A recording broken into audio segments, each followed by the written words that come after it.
The Code to the Matrix, First Edition, The Golden Rule, by James Evans Bomar III, or Jeb Cubed. 1080 Arc Chariot, Observer of Spheres Prime Mobile.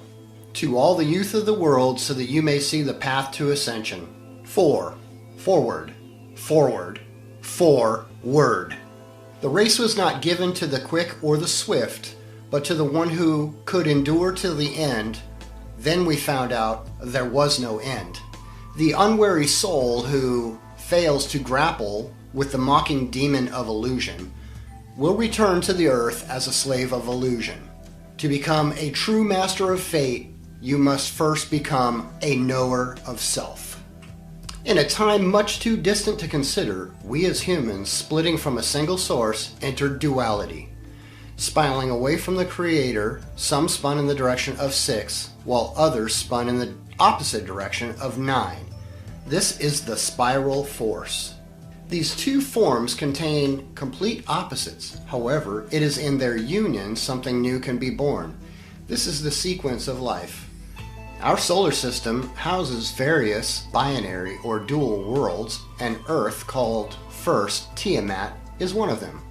Once entering this realm, the spirit began to develop its very narrow definition of things. As in most cases, besides twins, they are lacking their other side. In instinct, we create a stand-in, which we call the ego. The ego is wholly constructed of astral energy in which we create and breathe life into every day.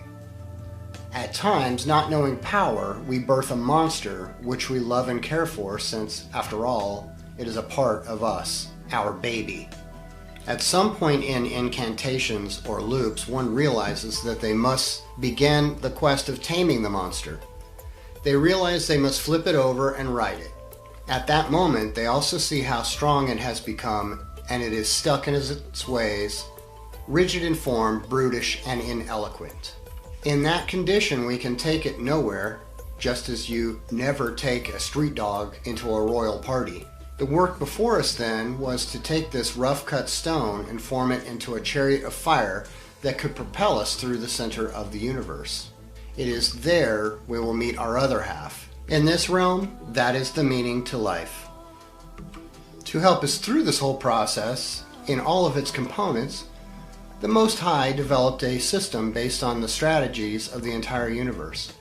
Seeing that humans are smaller composites of the celestial spheres, it became possible for one to know how to guide their particular life in the direction that would equal the greatest amount of potential for their unique design. In each person lies the pearl of the highest potential. If developed, it is the treasure to all existence, visible and invisible. This wondrous metamorphosis was possible of the human creation. However, as you can see in some parts of nature, not every creation has been given this ability. Thus, there arose a challenge from lower forms of consciousness that manifested as jealousy, and thus spirituality and religion were created. These were the limits.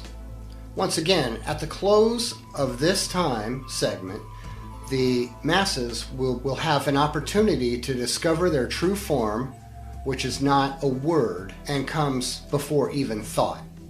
It is the highest, if you but knew. Reason 1. The entire universes are known to be binary. This gives the possibility of balance and diverse continuation. The figure 8, which is the sign for infinity, is actually the sign of two worlds that we continue to reincarnate through, one after another, in an infinite loop we call stasis.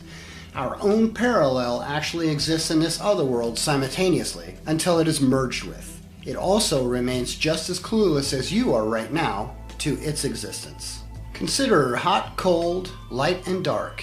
Is there not warm and gray which would easily fit between the two? Not to mention in temperature, there is hot, cold, warm, vapor, freezing, and many more stages, each having a particular use. Some being very beneficial for a certain moment and useless for others. If someone came to your door looking for a person that you loved to do them harm, would you tell them that they were inside, or would you lie and say they're not around? If you lied to protect that person, is that good or bad? If you ask a pastor of a church, they will say that it's evil to tell lies, period. But is it better to allow the loved one to be hurt? As you see, everything is a matter of perspective. So there can be no good and bad, only reason, and reason has many parameters. If all things are not considered, a person could be left confused, not knowing the decision to make from time to time. Thus, they are left lost in time. Whatever you do in life, let it be endowed with meaning and purpose. The world is lodged in the phase of opposites right now. Thus we face wars, racism, and an extinction of our natural life. What I'm presenting here is the information of the inner workings of the world along its creeds, cultures, and religions that have shaped our minds and actions since antiquity, extending several incarnations. We will see how ideas grow over time and sometimes lose their true meaning altogether. In this, we will see also how we've been taken off track. This due in part by the controllers, knowing if you take humans from their original cycle, they are easy to confuse and enslave. Let us not forget, we faced many conquerors in the past, intending to usurp the order of the world and bring it under their sway. This they accomplished, and it should not be forgotten no matter how much the illusion tells you it does not exist. The foolish think of me, the unmanifest, as having manifestation, knowing not my higher, immutable, and most excellent form. Fools regard me as clad in human shape, not knowing flesh cannot withstand me. They have empty hopes, vain actions, of vain knowledge, and, senseless, they verily are possessed of deceitful nature, and become undivine beings. I hurl these evildoers into the womb of distortion, deluded birth after birth, not attaining me as they fall into a condition even lower, without the slightest suspension proving that they are not using the reason and senses we gave them, the Most High. There exist certain systems, mainly language and religion, that perpetuate this fallacy of illusion in a subliminal way. If you happen to be aligned with any of the religions or ideas being discussed, do be careful not to think of it as bad if you happen to hear something that makes you uneasy. After all, many of us at one time or another in this life or in past lives have avowed ourselves to something only later find out we had outgrown it because we now possess an entirely different set of key knowledge. Every time we learn something new that is the truth, we celebrate. We are closer to home. The others. This world we are in is fully animate. It has been constructed by an ability so powerful it has missed no details. Challenge in life equals substantial growth. It is, after all, the constant lifting of heavier weights that makes a person strong. Those weights we must lift are actually other life forms that are very dense, slow-moving vibrations. Those weights, when attached to us, make us wait right here on Earth, burdened down and unable to fly. Those of us who are divine positive are attracted to the light, and thus we must get light by releasing the weight. But wait! The complexity of the Creator exists within its creation, and there are many of us. On third density, we all appear to be about the same. 2 arms, 2 legs, a head, etc.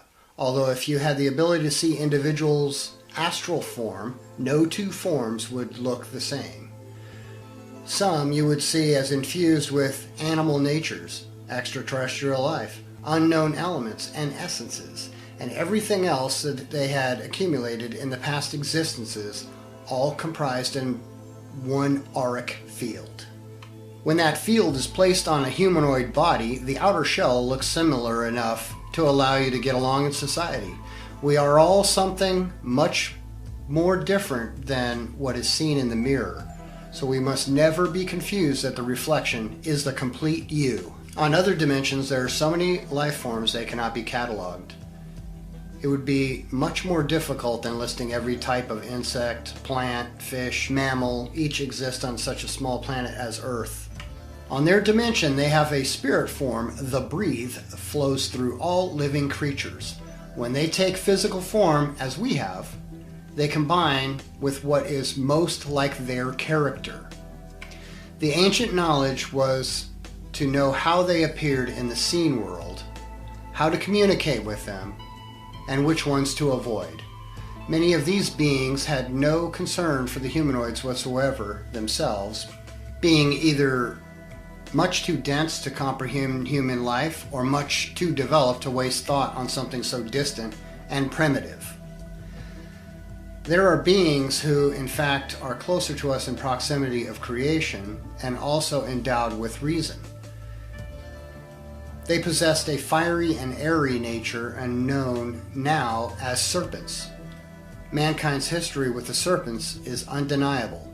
For example, in Colombian mythology, Bashu, the primordial woman, was called Serpiente Celestial, or celestial snake.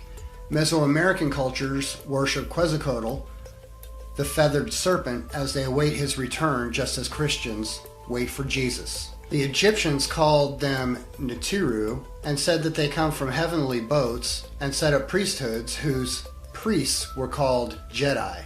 Sound familiar?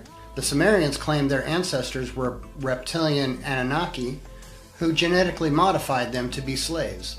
It is of value to keep in mind the Sumerians say that they were hybridized and made as slaves, while other legends simply say they were intermingled with their population.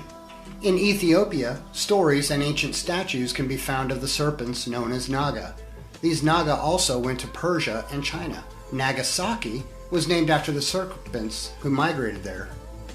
In Japan, the dragon Yasha is a protector of Buddhism. The Celts made mention of Druid adders, or great serpents that came to instruct them in mystical arts.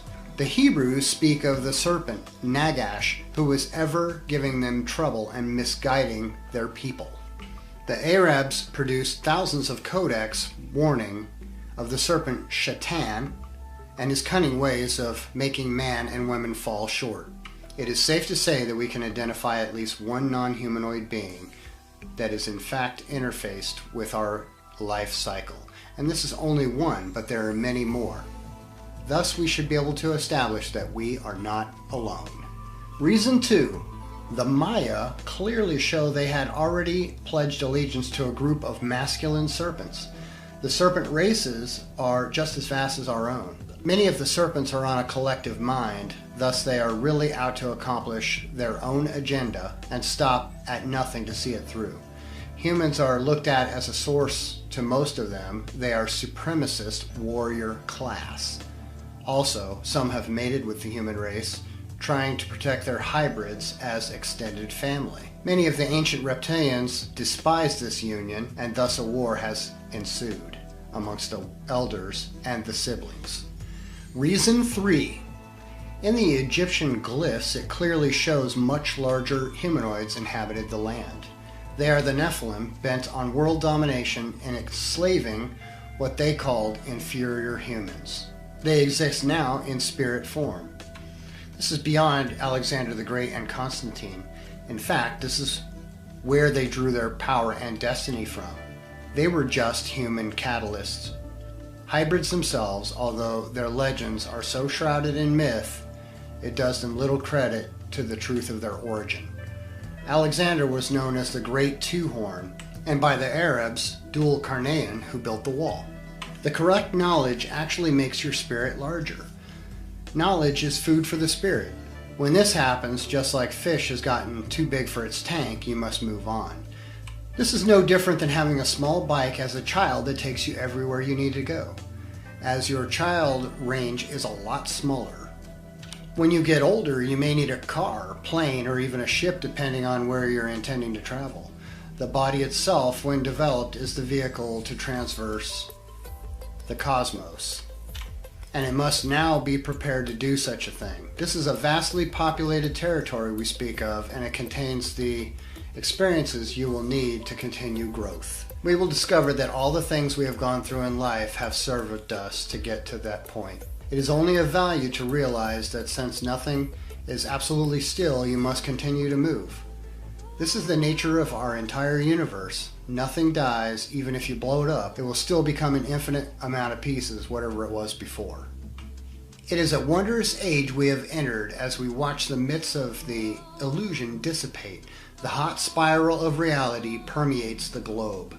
We are awakening as children of giants from a long slumber, realizing that we have been living a long dream. As a planet, we have seen many ages that are part of a large growth cycle. This is the process of turning dirt into gold. One thing we can be sure of, since man and woman have triumphed through the Stone Age and now meet the end of the Space Age, we most certainly intend to continue on to what is next. Reason 4. From the Stone Age to the Space Age was made to look so easy a caveman could do it. Have you asked yourself where our world is headed next? What do you think organizations like NASA, Lucent, and Sony are really doing with now trillions of dollars?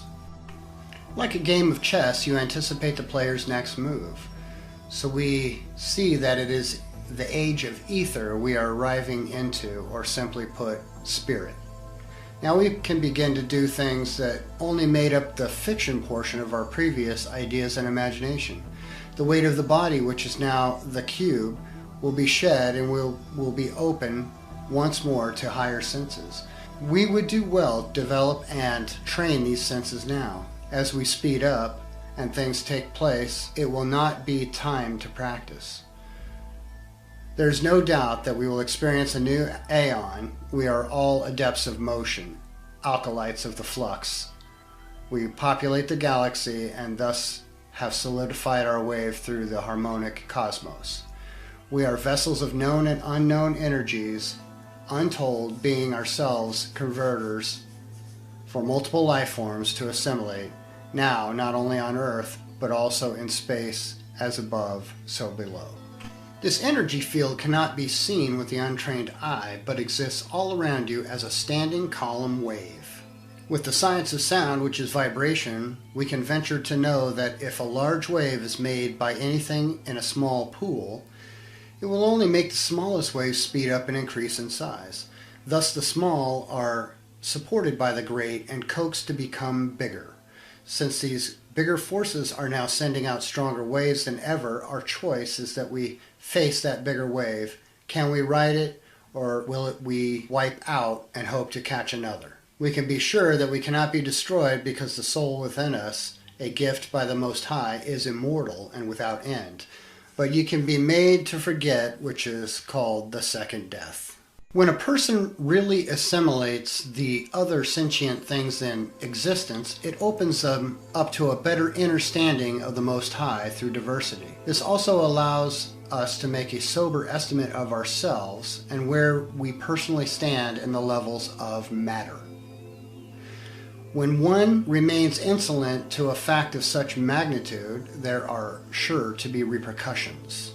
Those repercussions cause a supremacist nature, never considering what we think is the top is actually the bottom for another being. We would assume we are on an elevated level, which really does more damage than good, since the subconscious mind factors in that we are poisoning the same air we breathe.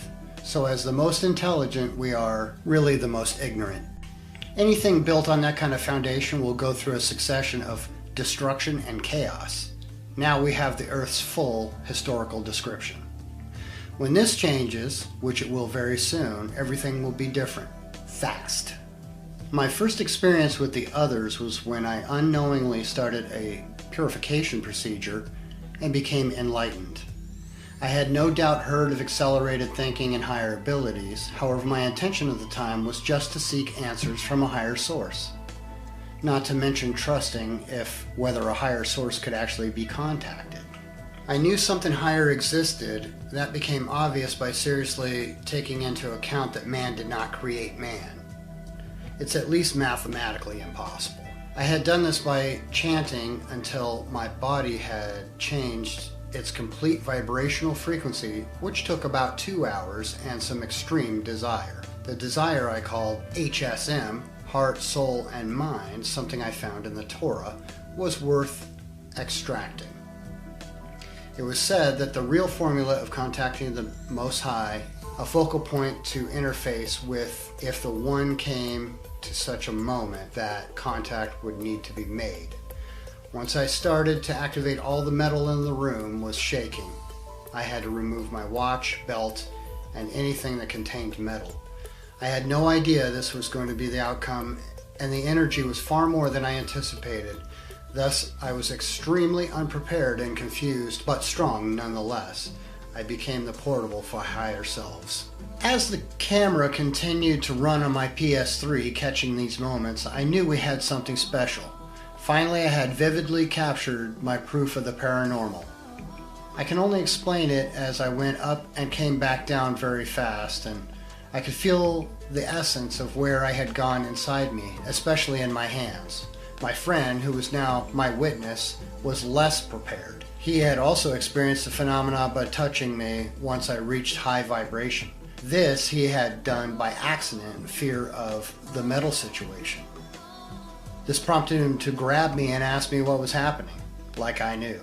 That caused it to spread to him instantly, and later he said he went down deep into somewhere, saw himself, grabbed himself, and started making an ascension back out with things hot on his trail. He was, what I later figured out, in some lower dimension being ruled by some dominion. This was definitely a result of his current character, although he was given a chance nonetheless. Reason 6. What many ancient tribes have been explaining to Westerners since time immemorial is that we are actually located on a lower plane that is being ruled by various entities. The subplanes are indicated above by triangles in the center. The pictures of beings you see are of various ascended masters or gods who rule different parts of the plane. The 4 outer points are the gates. The Kabbalah reflects the same thing, indicating the planes or spheres or hexagrams. They also served as calendars because the alignment of everything above and below is perfectly in order.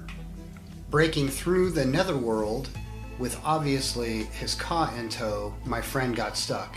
How this appeared in our realm was that he looked to me be gone, wacko, done, goosed. I was gathering myself fast, still feeling the strength, but also thinking of the full parameters of just what had occurred. I knew that I had to do something fast because my friend, Fiend, was saying the same 2 words over and over so loud eventually the neighbors would call the cops. He seemed to be in a mental loop. Using the word, I yelled it into his mouth. It was all I could think to do. Later he said in that moment that he saw a light and he was able to hurry to it. That brought him back to this plane. This was my second vivid spiritual encounter. We will now mention with no more delay our source, the exact one, with no equation. Beyond capacity and function, jubilant magnetar disposed in realities self-generated. We swoon in ecstasy as you touch us, we guard thy beloved with our life at no cost. The charge is to admonish the guided with exact knowledge of this time sequence and its mysteries we will expose as they lay bare before us. This is so all things may be made clear, and the path be made level for thy feet. Think not those works of those of my own, nay, I was found by the source, headed swiftly in the wrong direction, and it was then I last visited. In that state I was strengthened by the hosts, who, perceiving in me such a lowly state, but a subtle glow, as we all possess the remnants of the brighter star in our hearts. It is through them it was conveyed to me my mishaps. It was in such joy of returning to the true path, turning from the abyss, that I, like ultra rays resplendent, did exhaust plutonium fuel cells so that all in the darkness may know of and come to receive the real light. It was then that I knew that the world could raise its entire vibration by contact with just one person who could hold the frequency. The voice that entered the inside of my head after the charge started to tell me things that I had never read or seen before. I also felt activation of opposite hemisphere of my brain, which came first as a separate voice with a mind of its own. At first I thought I had gone crazy or had broken something in my brain. As I settled down, I realized it was my other half, so excited to be finally heard. I spent weeks on Google checking the information after it was made known to me, and I was fascinated with such a breakthrough, as everything that had been spoken into my mind was accurate, not to mention the hidden things it had revealed. For me, at that moment, I knew there was something they were not telling us. This should be the first subject in school. I imagined how much the encounter would enliven the youth. This is what we wanted. Later, when I was able to enter higher states through simple whole-body breathing techniques, I realized our potential as a species is definitely a threat to anything that seeks to rule over the human race. It would not be possible. The energy of freedom is too great, and when felt, one's life means nothing if they cannot constantly feel it again. If humans were to unlock their true self, thus broadcasting a higher signal or frequency that would permeate the globe, it would merely burn holes in the nets and the webs created to surround our atmosphere. Atmosphere. That's what's keeping us trapped within. They admit the eye can see thousands of miles when there's no atmosphere. This is another phenomena they recorded when in space. This is the time. One is now free to feel and receive the truth from the thin air, which contains a stream of information of now, past, future, and most valuably, who we are. Who we really are is the biggest secret, period. Any wise man thinking on that will agree. What I also felt more than I understood was that it's harder to destroy a planet than it was to keep it in harmony and peace. The planet was so strong, I watched how she took payloads of nuclear arsenals, H-bombs and A-bombs, all while keeping the children snug on the other side of the world, spinning lightly on her axis with only a slight wobble. This is the true food for thought. I was convinced that the majority would want to be on a higher vibration, and I set out almost immediately on that quest. What was conveyed to me then was that many people in our history, all the way up into our current day, claiming spiritual enlightenment. Especially the New Agers were talking to angels and masters, and that had in fact corrupted our world long ago. Many of these beings at a certain point were workers of a much greater force, thus they learned various mental and spiritual techniques that appeared godlike to humans. In time, pride, jealousy, selfishness, scarcity crept into the order, and ideas that they should divvy up everything that was resourceful to them became prevalent. This is in part due to the nature of the Most High, which does not watch all of its creations like a micromanager. Once the design is put in place, it's off creating more universes, and in time will eventually take its proper form. However, there are phases in between. The creations make up the entire construct of allowing those in-between phases to be possible. We sharpen each other. As with all things, some beings have more senses and thus more power than others.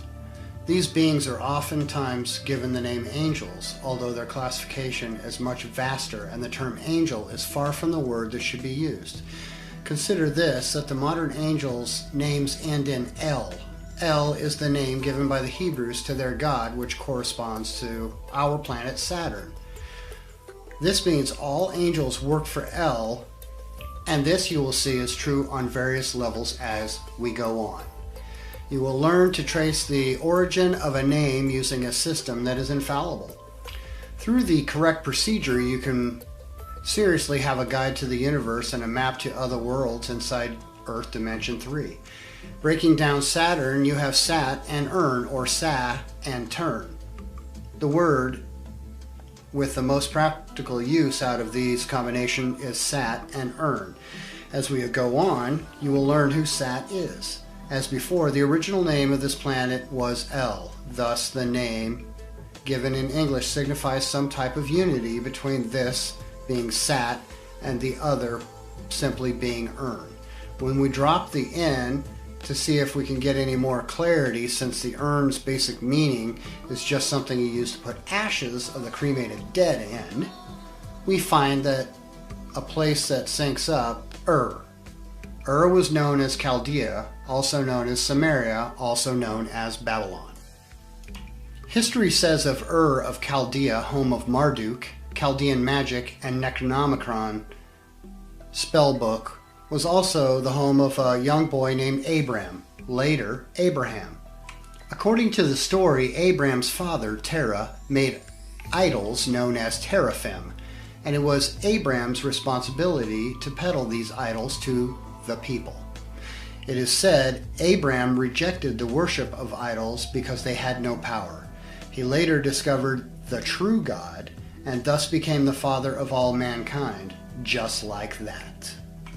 Logically, this story has to have some type of hidden meaning because its literal definition is preposterous. Although almost all people believe in the literal meaning, they believe Abraham is their ancestral father, even when their genealogy places them somewhere like Africa or Asia. These household teraphim caused much trouble throughout the Bible, even after Abram's exit from Ur. Rachel stole teraphim from her father, and he could not rest until they were returned.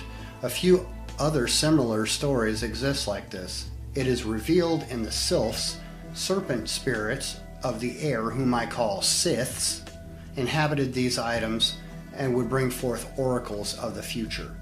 Abraham's wife is Sarah, and his father is Terah. It is obvious the real story here is about the unity of the seraphim and the teraphim, and both being spirit forms. Again, since the Bible is a partial account of various stories, only those who have really dissected the clay tablets are able to cross all these characters back over to their original Sumerian archetypes, along with putting together the details of their story about what went on.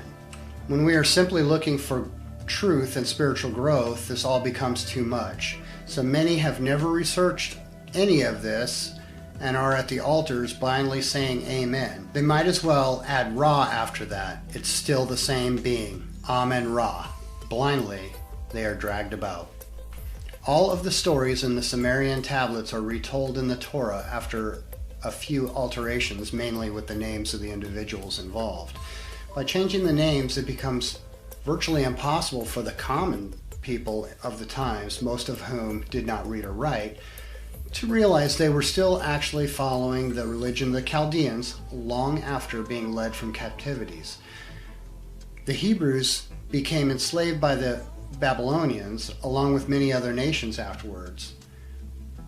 As more cultures are put into the melting pot of Babylon, facts become blurred with fiction and languages are turned into Babel. Terah, Abraham's father, and Torah, the first 5 books of the Bible, are so close together in spelling, it begs one to wonder what is meant by all this. You will soon see that many of the stories being told are the events of crossbreeding that took place with mankind. Amazingly, many ancient nations such as the Phoenicians had no written language or culture of their own. Instead, they borrowed from everyone they conquered. They altered the original cultures and the languages of these people, saying that they were perfecting them. What audacity! In the Western world, we credit our language, English, with much of our symbolism, like the phoenix, our current death and resurrection doctrine, and many other things to the Phoenicians, who were really the Philistines. Philadelphia was the original state capital of the United States. The biggest mistake a conquered people can make is to begin to imagine that they were never defeated, thus placing their trust in the assailant. We are seeing the results of that now. Our government, spiritual leaders, and instructors have been telling a multitude of lies, many without the slightest knowledge of it. Some are sworn traitors avowed to something much more sinister. We mistakenly have trust the same system that once brutally annihilated everything that had its own will so they could indoctrinate their falsehood. Reason 7. There are traitors amongst us with phenomenal resources that have avowed to something more devious than can normally be conceived. Left unchecked for centuries, they have finally come to the conclusion of an agenda scheduled for the near future. Who will face them? What now has to be done in order for us to discover our true potential is we have to put our real past back together. During the times pharaohs, czars, kings, and shahs despoiled the lands, they found it most important to alter the history, culture, and language of the people they conquered. This is how they gain monopoly over social and spiritual power, the later being the controller of the former. Most of these factions served the unseen hand far back in our history, so they generally have the same agenda. Removing a person's spiritual belief in themselves leaves them powerless. All of the mysticism has effect based on the belief of the wielder of such power. In ancient times, many had such exemplary belief in their internal power, symbols and talismans, they were difficult to conquer, much less indoctrinate. The tyrants of ancient times sent entire armies to subdue them, and often entire armies were laid to waste. Many eluded those armies by going underground, deep into the mountains, and some left this dimension. After all, what does killing mind-controlled soldiers really solve? The greatest adversary to the human race has been the human race. No matter how much evidence we find for links, devils, aliens, spirits, and various other life forms to the corrosion of our natural state, in all of these stories you will find human traitors that gave them access to our inner circles. The entire human race was a collective of brother and sisterhood, capable of maintaining contact with one another across entire planetary systems. We were grouped more commonly as all humanoids, not black man, white man, yellow man, etc. It's virtually impossible to break apart from the outside anything as strong as human will. This book is not about pointing the finger. This book is about understanding your own original state, how it was altered, how to grow back from it, and even excel beyond its original potential. At this moment, we are in a degraded state, and it is only pride that keeps the individual from admitting this. Power now lies mostly in monetary wealth, not spiritual essence. One will always pass away, and the other is eternal. Common sense is not common. This may sound a little confusing, especially this early on. However, the earlier you see this, the better. When they decided to make the names of the planets in English, they really did begin to turn things in the opposite direction. Searching for other names indigenous tribes use for planets will turn up almost nothing. Some may think this is because in ancient times we had no knowledge of the cosmos, and of course this proves to be untrue. We are told the Sumerians, Egyptians, and a few indigenous tribes from Africa have the only details of the names given to the planets in ancient times. Whatever the case, we can be sure that what we call the planet Saturn in modern times may not be actually referring to the planet with the rings, but more of an idea of evil Sat brought forth from Our consciousness, when not hindered, will always look to the sky for answers. Our spirit is from the sky or rather far in space, while our bodies are indeed flesh and will remain here as dust. When we innocently inquire about the names of planets, stars, moons, wanting to know more, we get the names that are tainted with deception. The vibration of is that of an animal, and of course so-called early man depicted the entire cosmos as animal forms, rather than the much greater concept space stands for, which is beyond normal life on Earth. It's highly unlikely we will find a horse on the moon, but it's not stopped them from naming quadrants of the moon mare, like nightmare. Reason 8. Quadrants of the moon are called mare. The normal commoner would pronounce it as it sounds. Esoterically, it's pronounced Mary.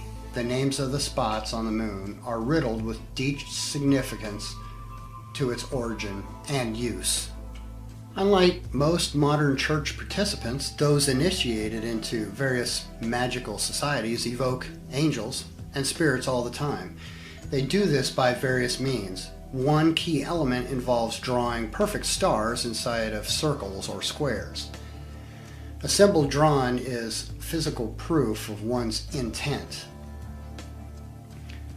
A perfect star is often made with a tool used by the elite called an angle. The word angle is an anagram for angel. The tool itself is shaped like an L. That's right, L. If you notice when drawing a star, it consists of straight lines, and straight lines are opposite to nature, which itself is composed of spheres and circles. The body itself contains no straight lines. These straight lines are known as masculine, while the curved lines are feminine. It's known that fleshly beings are categorized as feminine despite their sexual orientation, while heavenly beings are known as masculine due to their strong ethereal nature, which can even withstand the force of being close proximity to the sun. Reason. An angle, the tool seen below the Masonic G in the shape of an L, is used to draw straight lines, while the protractor above is used to make the perfect circle to create talismans. There is recorded knowledge of 1/3 of the angels in the sphere of Saturn rebelling. Those fallen ones came to Earth and intermingled with women, thus creating the term mankind, meaning kind of like man, but not entirely. No matter how fictitious this may seem, it is in fact true. These beings go under the name of Rephaim, Nephilim, Anunnaki, Titans, Giants, Danites. Along with their offspring, they've made up legends of various mythological creatures of various titles. This resulted from the union of angels of not only women, but also of animals. These offspring became known as demigods, meaning half god, half man, or animal. They possess various powers which caused the indigenous tribes of the time to worship the supreme creators, which was far from true. The head of the fallen angels would place demigods over the people to rule them in a hierarchy or pyramid structure. They would remain in contact with the demigods from their habitations in various constellations such as Orion. Ancient Aram indicates the name of Orion originally being Nephilah, or meaning Nephilim. Orion is depicted as a giant man for this reason. There will be lots of Orion sinks as we go on. They have guided much of what we have seen in the media as children growing up until this very day. As a child, I remember watching a cartoon called Fraggle Rock, which was all about the life of the Fraggles, especially their encounters with giants called ogres of the land. In pre-Christian Scandinavian, Orion's belt is known as Friggle's Rock, no doubt the origin of the name of the cartoon. There is a heavy amount of Scandinavian in our language. Reason 9. The daughters of Cain, who the fallen angels had campaigned, conceived, but they were unable to bring forth their children, and many died. Of the children in the womb, some died, and others split open bellies of their mothers, coming forth by the navel. They thought evil continually, and God bore with them for a time. The Kebra Nagast. Entire material and ethereal kingdoms below the third heaven were erected and hewn for their spiritual and physical residence. The task of building these lofty havens fell to the humans in this world and the one to come. What a cruel treatment. Expansive kingdoms the slaves did build, but the fact was that the humans were in the lower dimensions with a bad case of memory loss, only being allowed at times just to worship the god and bask in its false light. Those were the favored ones. The other ones lived much worse than when truly alive in unity with the Most High. Thus, these lower planes became known as Netherworld, Arulu, Amenti, Demat, Elysium, Sheol, Hades, Oz, the Matrix, Imperishable Devachanic Plane, Malkuth, Maya, Lemura, a place where injustice was allowed to rule through Igigi, Neters, Balaam, Valkyries, Mares, and Manes for a time, since everything has its place in contrast. Reason 10. Man has been the constructor for these gods, building them high places so they may enjoy. What the humans may have gotten in return are lifetimes of being a servant with little reward. Their structures are always placed on ley lines to control the energy in the area. In order for many regions to be free, some building must be removed from the ley lines.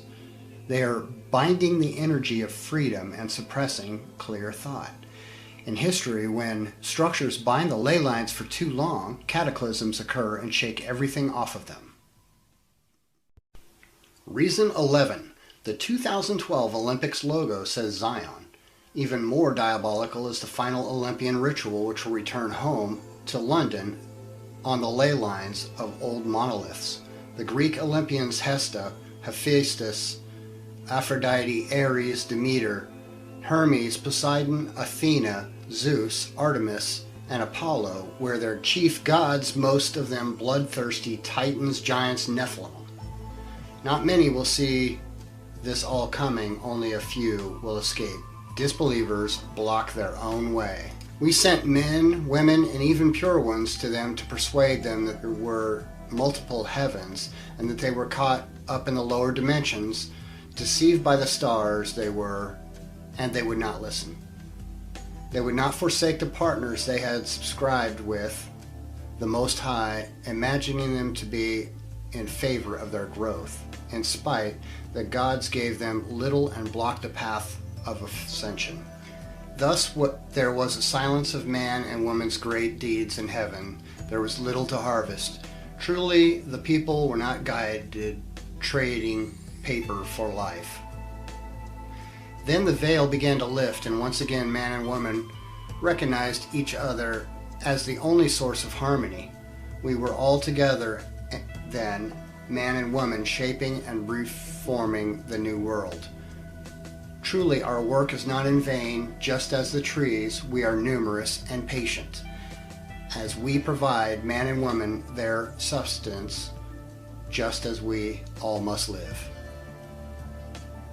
We are currently positioned in a place Kabbalistically known as Malkuth, which means foundation. This is why the gods often say Earth is their footstool. Indeed, some of the spirit energies were so large, it is true that Earth could be, in fact, used as a footstool by them.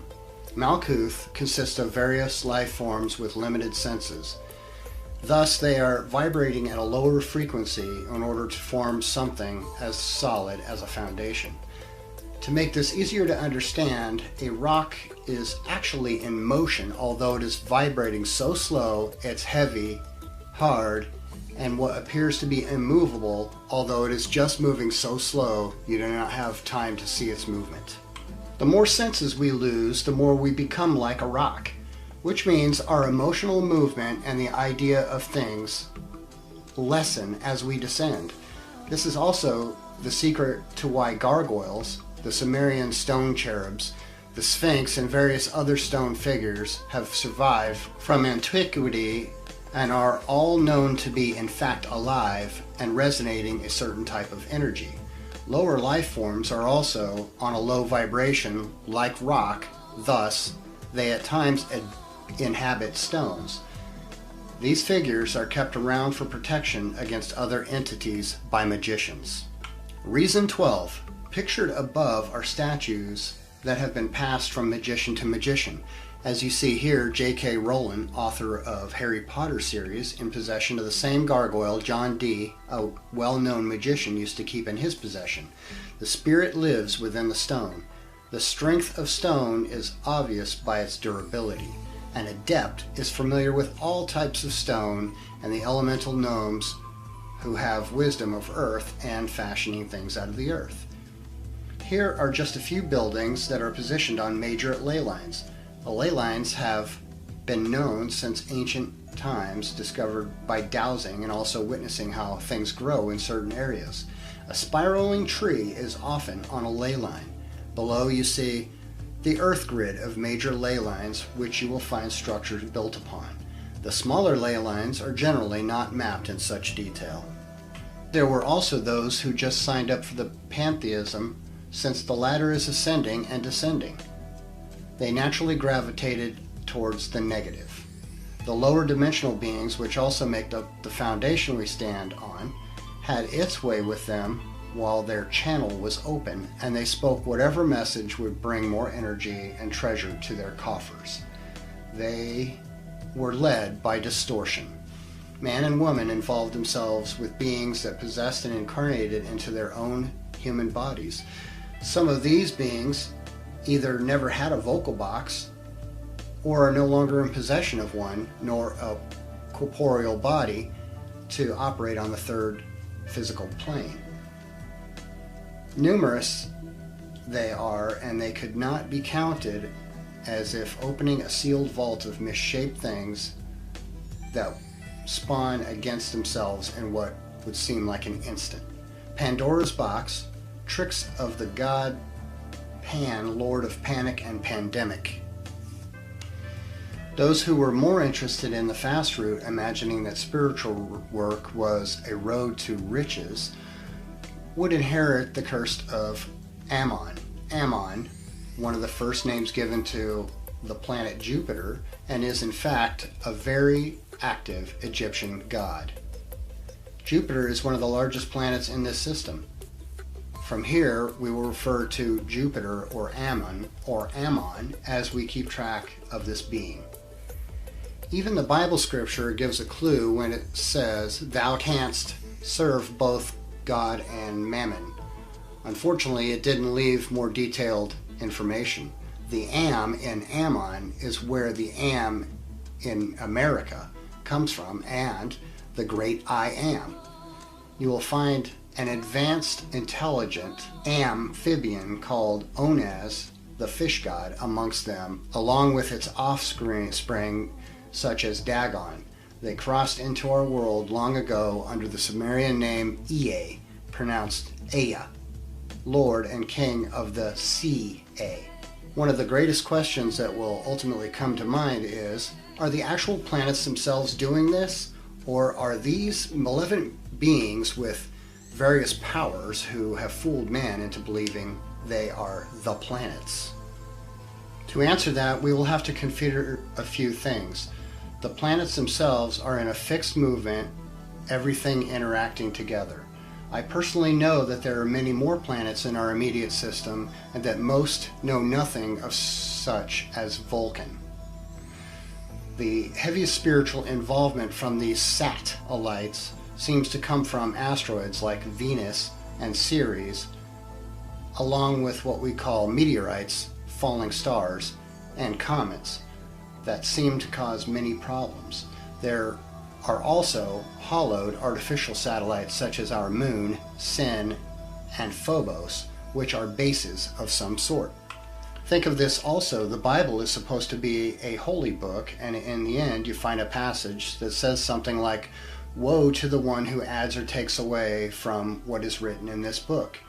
We will add to him the plagues of this book and take away his name from the book of life." There's obviously a faction that cares nothing about this warning, because every time a new edition to the Bible comes out, there are serious changes. People need to start seeing that the ones who are changing it care nothing for the curses, because they are none, and the book itself has stories borrowed from everywhere. Such was the way of these people. The negative forces are infamous for being, if a being says, "I am Ammon, I am Jupiter, planet, you know, as the biggest." I find this no different from a man who says, "I am the son of the sun, and because of that I have leave to destroy everything in my path." Man has been notorious for blindly following these possessed, deluded traders who are blurred by their own desire to iconoclast themselves in the mold of time and usurp the throne of the Great One, which is unreachable and immeasurable. Such a man can charge into battle with great strength, imagining he will vanquish his foes, and then, the next thing, he wakes in evil Elysium, Jehonan, for such foolish thoughts. Everything material will pass away at some point, thus it is only wise to seek immortality with everything at your disposal, letting nothing impede your way. Around you at all times are those who will never see what's coming. They do not desire it nor believe it, because they have shut the door on themselves and they are wandering in the dark. Protect yourself from becoming enveloped in their aura of deluded drunkenness, where every day for them is the same as the last, and they see it not that time draws nigh. What a waste. Judgment itself is taking place now. We are in 2012 at this moment because of the delay of the Gregorian calendar. Many have knowingly forfeited their chance to ascend, and thus they are like crabs in a bucket, pulling everyone else they can around them into the same prison they created for themselves. Beware of those who you know who are involved in some sort of dark occult practice. It is now time for the unseen hand or Dark Lord to exact recompense from them. They are now being used to betray even those they were closest to. Many of them did not expect this time to come and were lied to. They imagined a ritual game, a mere fraternity hazing. Now they have phantoms as their companions that fill their dreams with absurd visions. There is no rest for the wicked. A sorceress had done all the bidding for the Dark Lord and took pride in it. The Dark Lord promised her he would award her deeds in the underworld. With this promise, she worked more vigorously, causing divisions, setting traps for those who had found themselves in her web. On her untimely death, she was transferred to the underworld, where the negative forces seized her and commenced to torturing her, pulling her soul apart. She cursed them profusely and demanded to speak with the ruler of the dominions, who was watching from afar. When approaching, she said, "I have done everything you required of me, even more. I have sown discord with the peaceful and separated many from love and happiness. This I have done for you, and the reward you promised me. Where is it?" He said, "I lied. Did they not tell you I was the father of lies? I found more pleasure in betrayal than I do in honor. Think not my titles go without proof." And he waved his hand for his minions to commence as he watched. Reason 13. The Greek god Jupiter and his consort Juno. Indeed, this is not a planet. This is a man. Imposter. Obviously, not a god for daughters. Planets do something entirely different than impersonate themselves as men who have women. Nor do they ever appear. As will be made clear, what we are dealing with at times is interplanetary, extra-dimensional, highly intelligent space scum.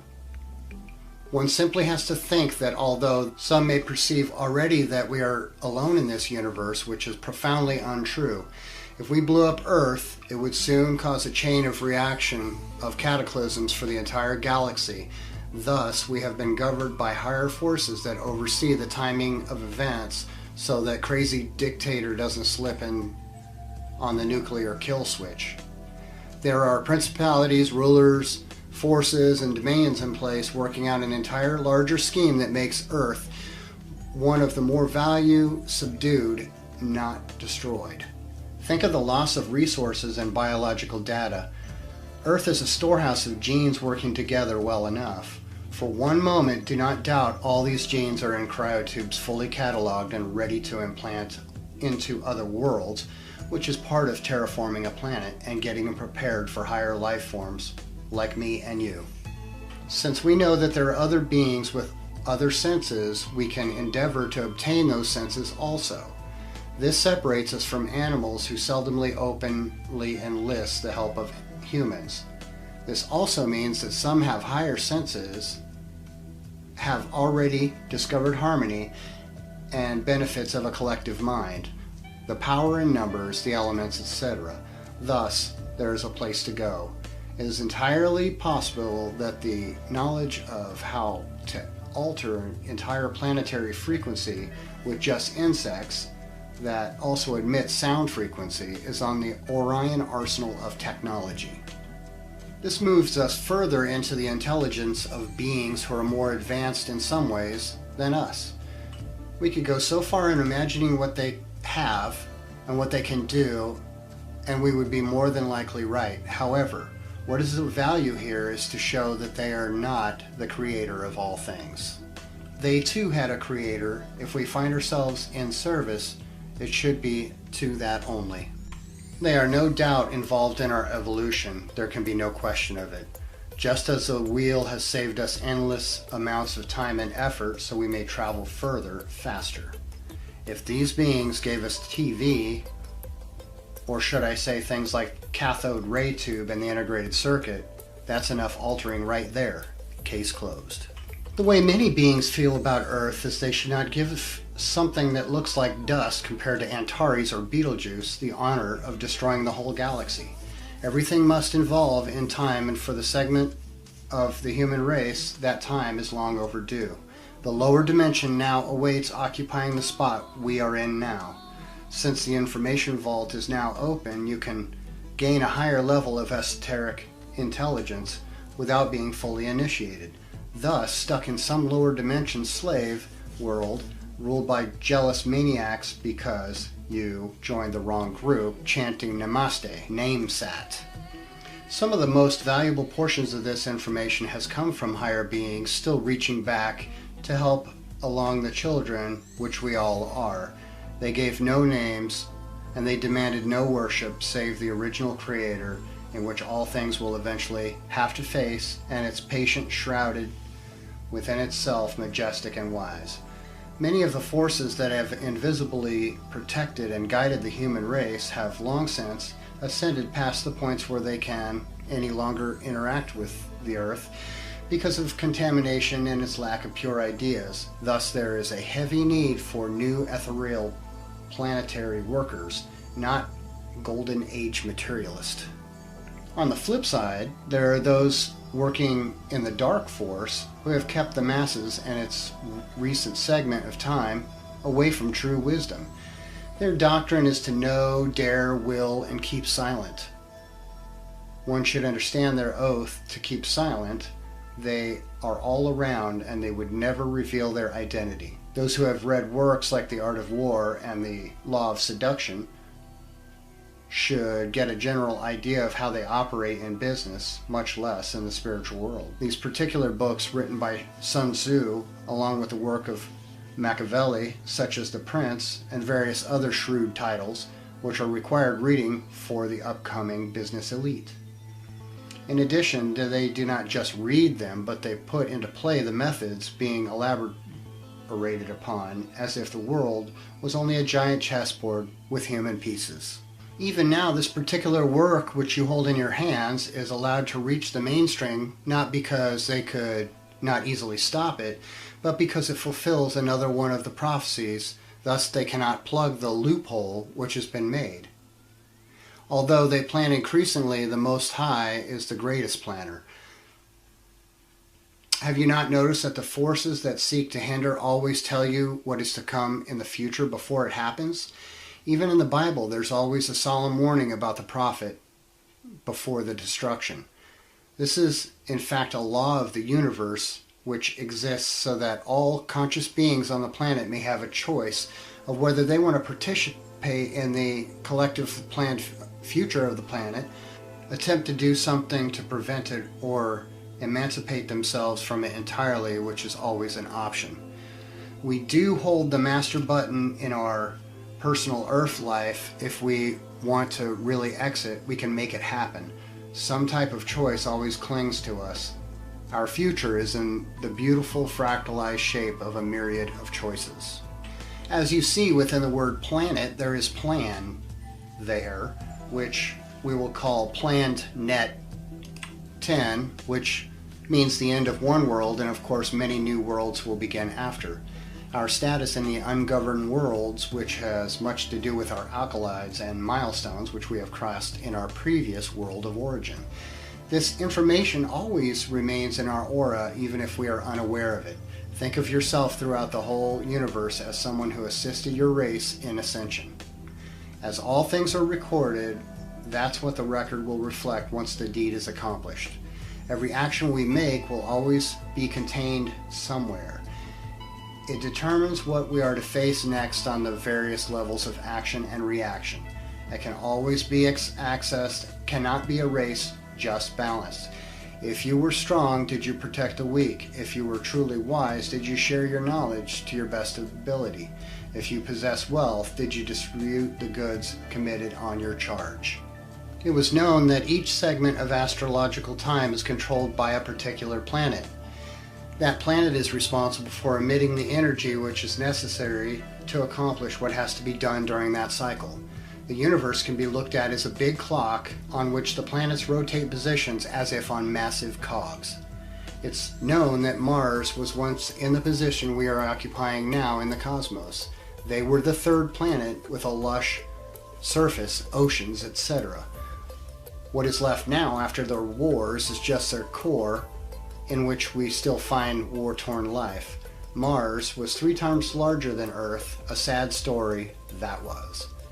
The name Mars and Wars makes it not hard to piece together what happened on the scorched red planet known to be the Marshall Planet of this system. The planet was split into 2 warring factions that went on to a stage of war we would call biological nuclear. The effects were far-reaching, creating a ghost world of infected souls.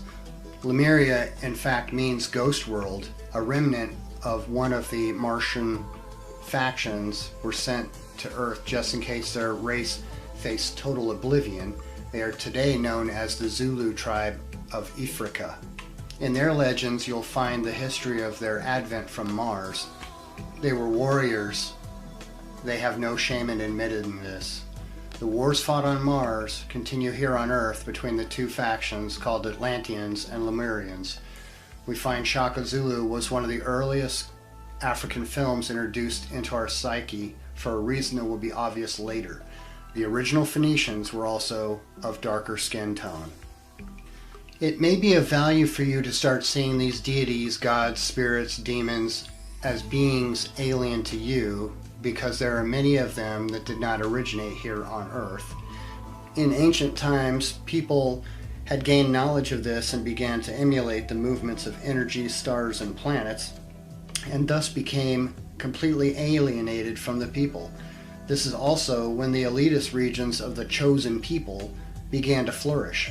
Those who wished to be in power during the coming era would make pacts and oaths with spirit energies, and from there they would become fleshly vessels doing all the biddings of these rogues by declaring war on unbelieving infidels. Even the word peace means something that must be split up, and only a portion remains. The word unity also means unit or part, not the whole thing. We have grown so accustomed to these words we don't see that every time nations use it as a reason to go to war, we get exactly what we ask for, sending units to tear things to pieces. The world has now been divided into so many pieces, we will all become isolated from one another, and thus think our true enemy is our fellow man and women, and silently in the cabal rules one who's not human at all. I shall smite its face. These factions were often at war. They began through submission and then continued with religion. This brought about complete conversion of the captor. Those who became initiated into the dark brotherhood and sisterhood cults were taught the finer details of the spirit world and how it works. Vile beings in the realm of afterlife, betwixt dimensions, began hoarding the human souls after death. Other times we were made while living to go to physical war in the name of gods which only hurt us, fragile flesh us. This was forbidden times. Man was lost worshipping gods, stars, asteroids, moons, thus destiny was created. Just as you see in the story of Jesus, the Essenes, known then as the Magi, were following a star that indicated to them the birth of what they had been waiting for. You will find many sects of ancient men that follow stars. The Ishmaelite Arabs, along with the Egyptians, had extensive knowledge of such thing due to the clarity of the stars in the desert on a clear Arabian night. Of course, the knowledge of genius of the genie, which is jinn or jan, many of which are trapped in desert regions of the sand. Sand is glass. They were confined there, encased under sheets of it until men removed them from the bottle. They could, beyond doubt, prove that when a baby was born, a star appeared first, thus they had knowledge of when someone important was born. Reason 14. The Egyptians were given extensive star charts of animalistic nature in which they emulated. The priesthood itself was in such complexity that the people were made to dedicate every act of daily life to a separate star or deity, leaving little room for natural growth and unadulterated consciousness expansion. Subtly, this becomes another reason why we as people become servants of kings, queens, presidents, dictators, and icons who all follow the procession. I will not bore the reader with the tales that can be seen as myth in this primitive time with the futuristic coding that we live in. We will just dive right into things as they are now. This way you have little to research because it's all happening around you as you live the truth. The world has now become a very large version of the boy who crawled wolf. Now that the wolf is upon us, few believe that there even is such a thing. Many have come saying that they know what the future holds, only to disappoint those who felt foolish to believe them, and this has made many people wary of the warning and preparation. In this, I know you will find an energy that will arouse you once more. Listen, and I will instruct thee once more how to turn this language in thy favor. Gird thy comprehension, and fail not to seek understanding in these words. Humans have grown indeed complex, and have no simple answer for their troubles, so look not for something easy on the explanation. The time grows nigh, and many are at the end of their cycle, some raising to eternal beauty, and others to layers of retribution, sheets of fire in which they must be passed through with no end, miserable. If you say, I am saved, lo, you are in error. None can be sure. If you say, I will bow down now, nay, it will be impossible to stand up. It is wise to make haste in embedding your mind with exact knowledge beyond reproach, so you may position yourself to receive fair judgment as you have already been observed. The faithful will find these words sweet to their ears, while the faithless will be made to listen for their gin, even a way to seek to escape what is come, and it will most surely not delay past the appointed time. El, aka Saturn, aka Father Time for short, was the god known to rule the age of Aquarius, which we now find ourselves in again as of February 14th, 2009, Valentine's Day. The symbol of our Valentine's Day is the heart being pierced by an arrow.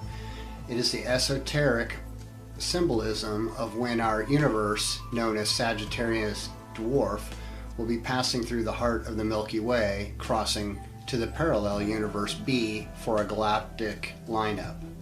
At this very moment, while we were crossing the Great Divide, and an opportunity has been proclaimed for eons, is taking place for those who are in the know.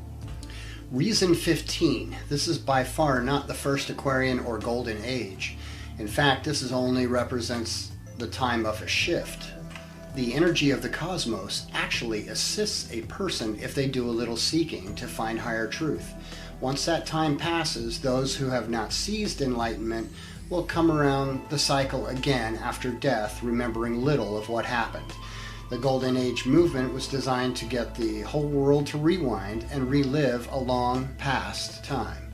The most recent Golden Age in our history was the times of Hitler and Nazi Germany.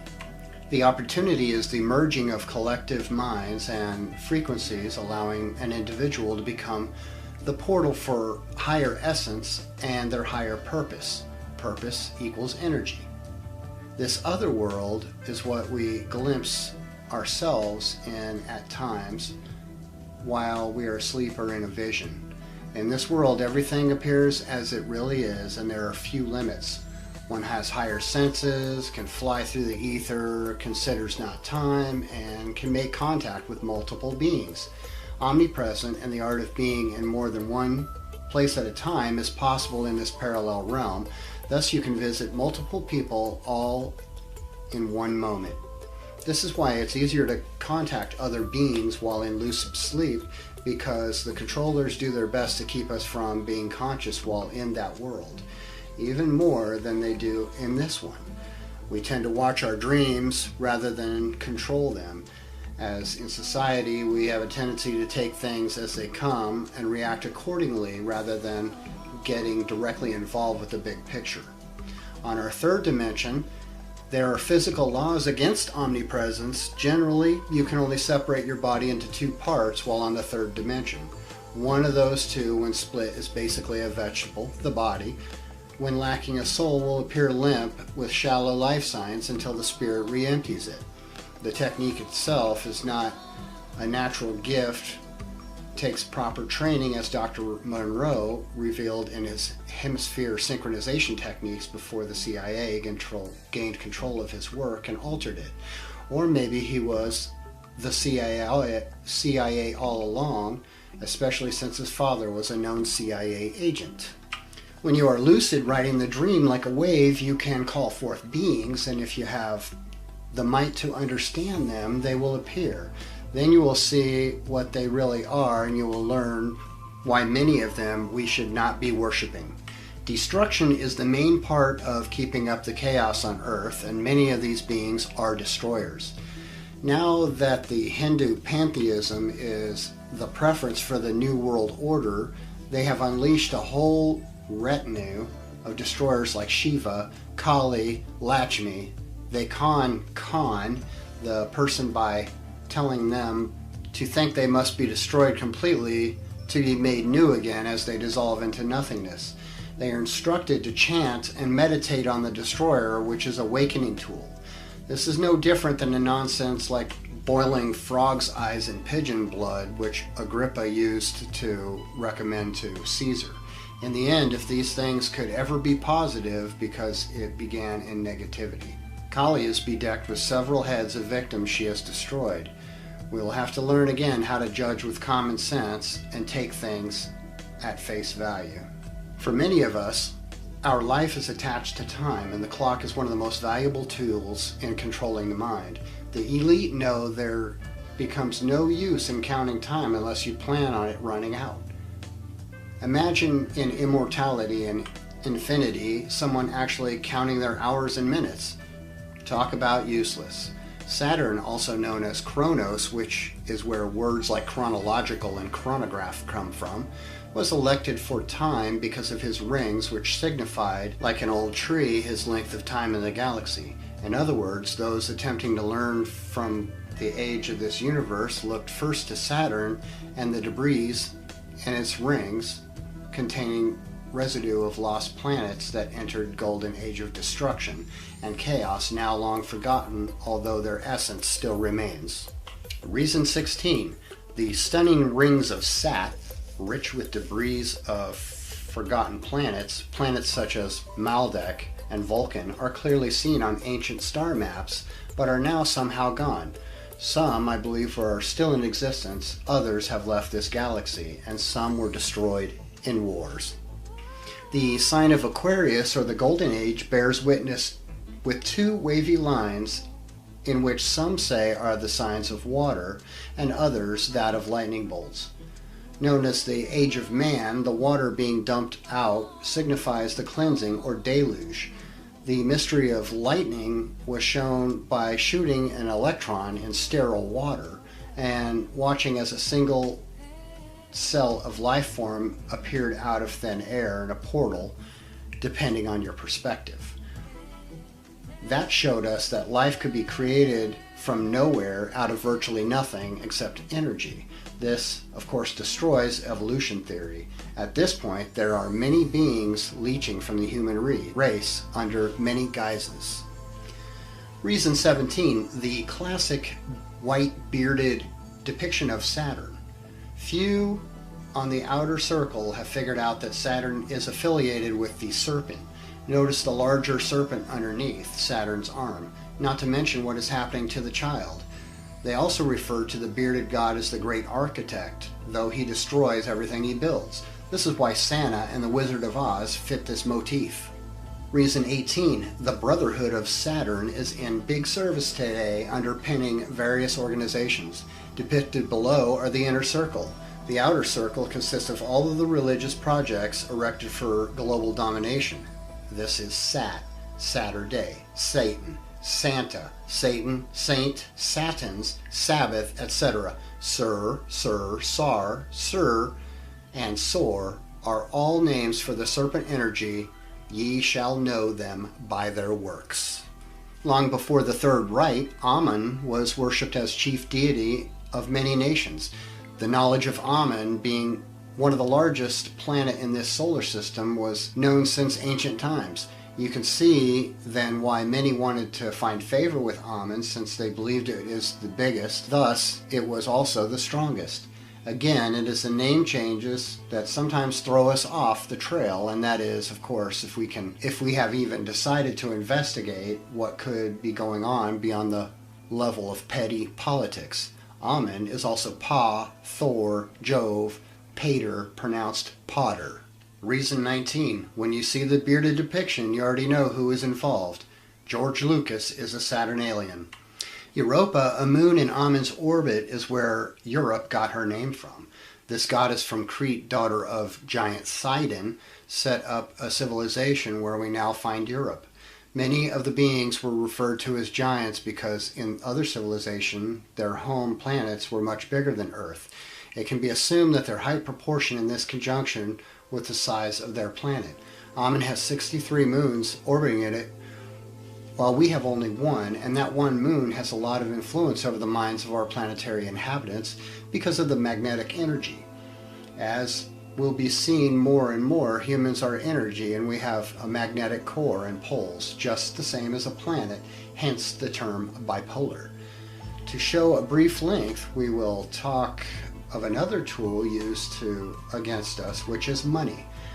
This is by far the most effective tool, so I will discuss its spirit origin. The money we now use is pauper. We are no longer really using currency made of metals, as you may have noticed. In the old days, if you had lots of silver or gold, you at least had the energy of these metals around you, and they carried certain types of strength that gave one certain spiritual advantages. Now we are on paper. Why? The main advert for this is the first pope, of which his parents were papists. The papist is the person who makes paper parchment. This magical art was known to be taught by one of the fallen angels and is discussed in the book of Enoch under cutting roots. Certain trees were blended together and formed into a parchment have a binding effect. This is the basis for the special paper a talisman must be inscribed on. When you look at the currency of the world, which has been revealed in the US $1 bill, you can see many magical symbols, especially stars, and even the magnetic strip give it power. The paper itself holds a binding energy that perpetuates our desire for it. This is one of the wicked things done by papacy by direction of esoteric knowledge of the Jesuits. Reason 20. While pretending to teach moderation and piety, the vice generates for the wicked ones spew their poison of money, mammon, all over the earth. Few know of the Black Pope, which controls the Jesuit arm of the papacy. The money has become the stumbling block of the world. I've heard many say he is our Pope. Indeed, they will share his lot. To the left is an astral projection of the Pope. The use of the trees for magic has been their main tactic. Tree, 3, word, wood. Looking at our world today, one should not be surprised that destruction and chaos beyond preconceived proportion could be possibly looming in the future. We have the NWO Zionists who no longer wants money, only blood. The Anunnaki ship Nibiru, or Planet X, which can be seen from the South Pole, lazily head this direction. At the end of the 13-moon Mayan calendar, global warming beyond reversal, Antichrist in Las Vegas and India, Quetzalcoatl the Feather Serpent scheduling a tour, the proposed alien invasion warming our ships, the galactic lineup clicking into place, and a population doubling by 2012, and a host of other wild cards give us a jolt for the future. It is safe to say that maybe one should start tuning into the higher frequency and phone home just in case one of these things just happens, and maybe all of them at the same time. In any event, this book will serve to prepare the sincere while still making good read for the ever remaining skeptic, which I began as myself. It is better to think of this way, since the earth continues to be polluted and mistreated with no sign of massive reversal. We can move a step ahead and just come to the conclusion that all of this is happening to promote us to wake up from the smoldering and see what else is out there. We must connect with our other self then, with spirit newly mended. We can go to the next wavelength. With this formulation, we are now wholly prepared to be remembered. Everything we need being eternal. We are self-sufficient to move about the galaxy to meet new life which equals new experience. This ensures our proper growth and of course that we don't get bored in immortality, caught in infinite loops of Qlipoth. Just how long can we as a people really wake up every morning, battle traffic, suck fresh smog, get to work, give half of what we earn to fascists, come home, eat Codex Alimentarius infested food, and get digitally mind controlled by a flat screen, go to sleep, not remember our dreams, start over the next day? Come on, have you noticed that? For many, it seems like the movie Groundhog's Day. February 22nd, 33rd day of the year, and why are we taking this? There's something that has not been figured out, not because of a lack of intelligence, but rather the height of distraction. I personally believe that right now in your hands is what you need to get your perspective focused once again on the main picture. The census says our population will actually double by the year 2012. The reader should highly consider if the Earth can handle double the trouble that it is now. It is due time that the world change, and the same energy used to destroy for so long will now consume those who used it in vain, as they are consumed in the reflux current. The elite know there would be those who would come able to convert their negative energy they spewed upon us into positive.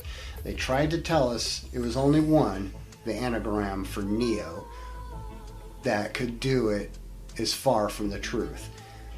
They feared and anticipated that the younger generation, who seemed to have a unique ability of converting bad into good, could catch on at some point and break the matrix. This term, the matrix, comes from the head of the Greek goddess pantheon known as Mediatrix, of whom their descendants come from Media.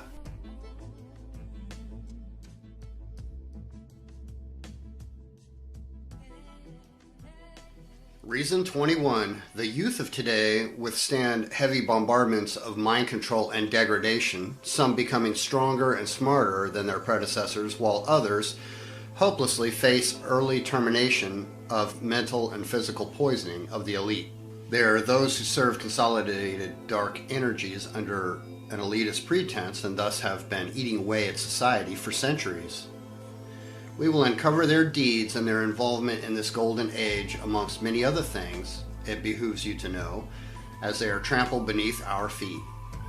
This will not stop them. No, it's too late for that. The judgment is set for the children of Seth, and they would just as soon push all nuclear buttons before they would cease and desist. What a miserable brood they are. Even now, our government looms over 50 pounds of weapon-grade plutonium, in which it would take only one to blow up the whole Earth. This plutonium is being kept in the satellites we have in orbit over the planet. This serves as a way to keep benevolent forces from entering our atmosphere and saving the many species besides humans that exist here. Not to mention, it is our responsibility to emancipate our own race. The world government has proclaimed to benevolent extraterrestrials that if they seek to physically intervene, then they can pick up the ashes. This is why we don't see avid aid from other benevolent humanoid factions. They remain at the status of unseen. They show us the way through signs and seldom materialize. I have personally viewed videos recorded by NASA showing the use of the plasma cannon developed by Nikola Tesla to shoot at other spacecraft seeking to enter our atmosphere. Whether these craft are friendly or hostile cannot be determined by the video. However, it is safe to say that the prison planet is being guarded. Our minds now serve as the only link to those who seek to give us assistance. Internal charity is all they need to contact us. It is good, this is all. It takes millions to go into space by physical ship, but it's free with your body. What a treat the Most High gave us, $1 million ethereal vacation vehicle. This is written so you'll be able to recognize friend from foe, allowing you to steer your course to what comes after the destruction and chaos, which is surely new worlds. You will do all of this while evading what you see so many people get caught up in because of belief and non-preparation. The world leaders are not the allies they have showed on numerous occasions that they are. Merely puppets, and are fully animated and can put on quite a show that often deludes the non-observant. Reason 22. Politics is all a game, the joke is on us. Time and again, the masses fall for the trick. We sent warners to them, and they taunted them, saying, "Show us this God you speak of. You are crazy and deluded. Where is it? We cannot see it." Thus they imagined they could see pure energy with two eyes, and not the one given them by the Creator, which they kept closed and beyond function in the center of their heads.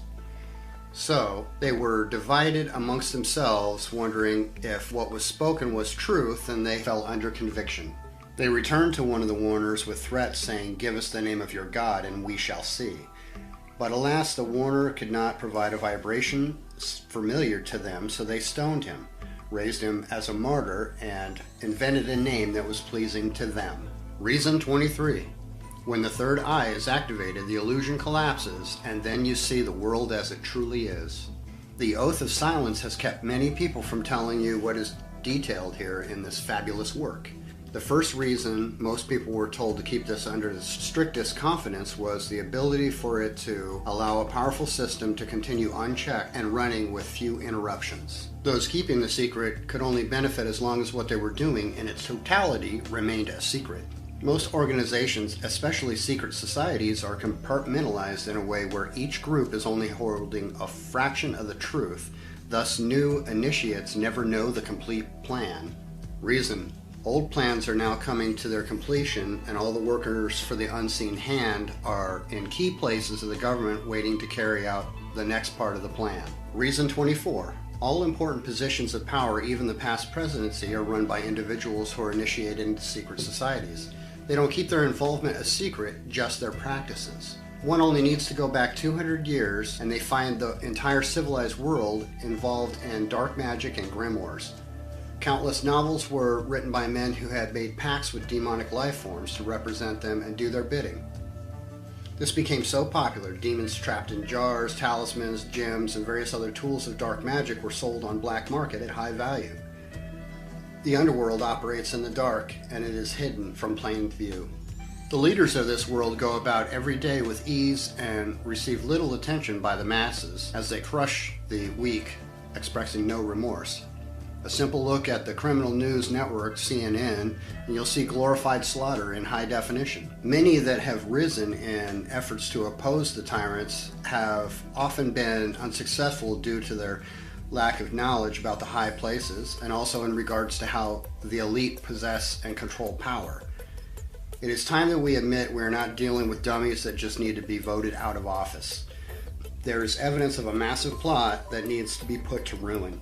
Leaders like Martin Luther King arose attempting to free people, but they were still remained trapped to the religion that did little for those he represented. The first ship that brought Nubians to America was named Jesus. The most Christianity seemed to do for the Africans was make them more passive, brainwashed servants. In fact, pacifist movements always come into play when people were finally ready to rebel against the oppressor at the cost of their lives. There is a certain power that possesses a person when they are willing to lay down their life so that children may have one. This power often preserves the life of the courageous. This is a true act of unselfishness, a noble deed. After all, the adults that have lived till at least 30 in our current era have seen so much of life already. We have enjoyed what it took lifetimes for our predecessors to experience all in one vacation. We should thus do our duty in carving out a world for the innocent youth who've already bear the gifts of the future in their complex, beautiful minds. This is something I believe our earliest ancestors attempted to do, thus we must finish what they started. Reason 25. Martin Luther King receives an award from Illuminist Jacob Rothschild. The Illuminati plan pro-peace agendas all over the world to make people docile while they put the finishing touches on the New World Order. The tactics often used remain the same. Many have become traitors to their people for a moment of power that they will regret, but lack reason, deluded by promises of great material wealth, which will corrode under the inevitable pressure of time. We shall take up account with their souls. When looking today at those that still rule, their high ranks have been depleted, thus they are making new pacts and selling what does not belong to them. This extends beyond material resources and has crossed into plasmic and ethereal. Surprise, bartered through the trade routes that extend beyond Earth. All the miles that have been walked, all the pain that has been endured, all the walls that have been torn down, but we have one final task by delivering the final blow to the tyrants before they reinforce and re-legion. The soldier can no longer continue this present day because he knows what he's doing is obviously not for patriotism. So they put him behind a screen to kill and make it look like a video game as he flies a drone like it's on PlayStation 3. What he kills no longer brings a feeling, since even the victims appear just as white lights or blobs of infrared on the screen in the tank or plane or battleship. Since the world is now in the information age, every soldier has access to Zeitgeist and many more publications revealing the intention behind the hideous wars of the past. This makes him question his role as in such disasters, since he sees that it's not to protect a country that we continue to kill thousands. Since they foresaw this coming, the chemicals already put in the soldier's diet to keep him subservient were increased. He was removed from the front line and put behind the computer to deal out death, still remaining under the foot of Gen parole. Reason 26. With movies like Zeitgeist, Fahrenheit 9/11, and numerous YouTube videos, the modern soldier will be well informed of the internal plots and black bag jobs of the elite. Soon the true hero, which is given another name entirely, will rise from amongst their ranks, turning the tide against the negative forces. Injustice will not continue forever. Even a broken clock is right at least 2 times a day. The hero, whore, was a temple prostitute esoteric story character. We are much greater, encrusted sevenfold with positive energy as armor, the mighty. The biggest issue we have with overpopulation is people seldom greet each other anymore. When passing by on the street, jogging in the park, walking on the beach, pretty much anywhere unless people are drinking, and then nothing is clear. Truly, if we were prepared to see a one-eyed green alien and accept them before we can see our own neighbor who may be of different ethnicity, human nonetheless, we have missed the mark. There was a time that if you happened to see another human while in transit, you immediately greeted each other with hugs and kisses of astonishment as you tried to communicate by first giving gifts and showing them things you had found on your journeys as they did the same. You would explain to them the various territories you had crossed, what resources were there, and what to be aware of. Oftentimes you learned their customs and came to respect their individuality, marveling at how the Creator made up things so diverse. Now that has faded away and people are looked at as expendable, some even as worthless by others as racism increases. They have forgotten that if you climbed up the ladder, you're in perfect position to help the person below you. Instead, they give them the boot in the face, knocking them down further. We must reestablish communication. When you look around, if you see someone is lonely or troubled, speak to them. I find it amazing men will speak with devils, demons, and brutes, but not their own kin. Reason 27. The unique blend of ethnicities is one of the greatest assets of Earth.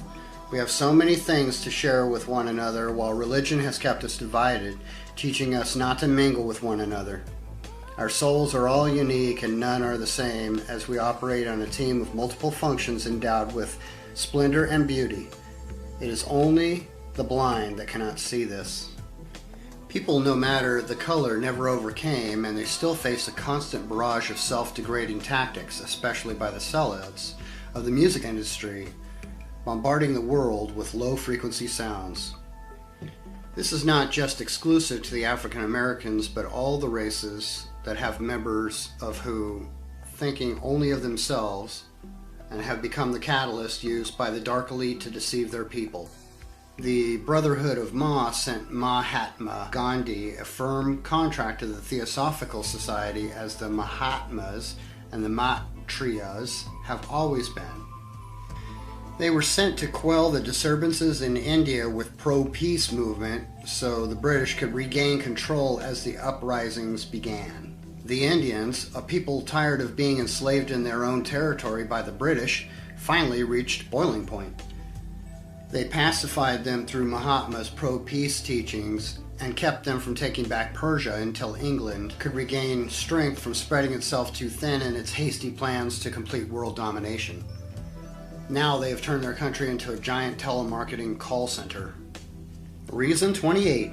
Modern research in behavioral science and gestures has shown all of the individuals on the left to be insincere. The latest Lord Maitreya, positioned in the center of globalist Benjamin Creme, is scheduled to make his advent once the U.S. economy collapses. Lord Maitreya has already appeared in several countries of the Orient, and all the spiritual leaders are endorsing him. Maitreya says he is the Maitreya, Messiah, Mahdi, that all religions have proclaimed to be waiting the arrival of. His miracles so far have been magnetizing water in which people can enter and become healed. There's no limit to these types of deceptions in these days, as the science and energy of the body produces what appears to be miracles to people who don't know they can do the same thing. If you ask me, did these men and women know that they were being used, I will tell you that I believe some do not. It seems they believed in peace so much it fulfilled them completely beyond understanding of bigger pictures. They could not be themselves if it was under some type of false pretense. To me, it's no different from the pastor of a church, the congressman with the beautiful family and the great smile, the bartender, or the inspired musician who brings forth the works of degradation. Reason 29. Media Mongol Sean Combs is actually wearing the Maltese cross, which symbolizes a heavier involvement in Zionist agenda. This cross cannot be worn unless you are an initiate. Even the rapper Jay-Z, under the label Rockefeller Records, could not use that name without some sort of granted affiliation by civil law. They are willing puppets selling out to the Illuminists to push rape music that gradually destroys the mental and physical moral of the listener. Rock has always been a tool, and right now the pieces fit on why this is coming about. There are others who are very conscious of what they're doing. We find people like Emperor Haile Selassie still revered by the war-torn Ethiopians of Nubia, who are clueless to the paramount role he played in subduing that once rich, fertile country. He turned their remaining resources over to the Queen, who he was in constant retinue with. You see Jamaicans jam into Rastafarian tombs with little knowledge of who Ras is. Ras is another form of Ra, Marduk, a god introduced into Nubia by Ramses II on his maddening mission to be the greatest pharaoh to bring about the conquest of the whole world. That position he never achieved. Thus he defaced the temples and shrines of Egyptian ancestors, removing the names and bodies of the previous inhabitants. Surely this was a dark man who would do anything for his personal gain. Thus he prostituted the people to the gods of the underworld more than any in his lineage. Reason 30. First, Haile Selassie was exiled from Nubia and reared as a child by Zionists. He was given the first-class education and then inserted back into Nubia, where he becomes emperor. He then proceeds to divide the land and relinquish its resources to the monarchy. He's seen here with young Queen Elizabeth, Theodore Roosevelt, and the Pope. When you see and study all this, you begin to realize why not much progress to the right direction has been made for humanity. The people are taught to idolize our revolutionaries, presidents, dictators, religious leaders, etc. are placed in front of us like carrot dangles in front of a rabbit. We want to believe that we can elect one person to handle all the troubles of the world so we can go back to our daily programs. It is decreed that until we come together and take control of our world, those in power who do not care about humanity like me and you will continue to decimate it. As long as we keep trusting them and remaining lazy and insolent to what we get to do, which is take our world in harmony, we will not feel the yoke lift.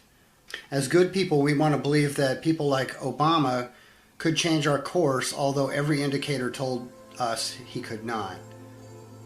This is no different than thinking Christopher Columbus discovered America when there was already entire maps conscribed before he was even spermatozoa, detailing the whole world from aerial view, and it was not flat.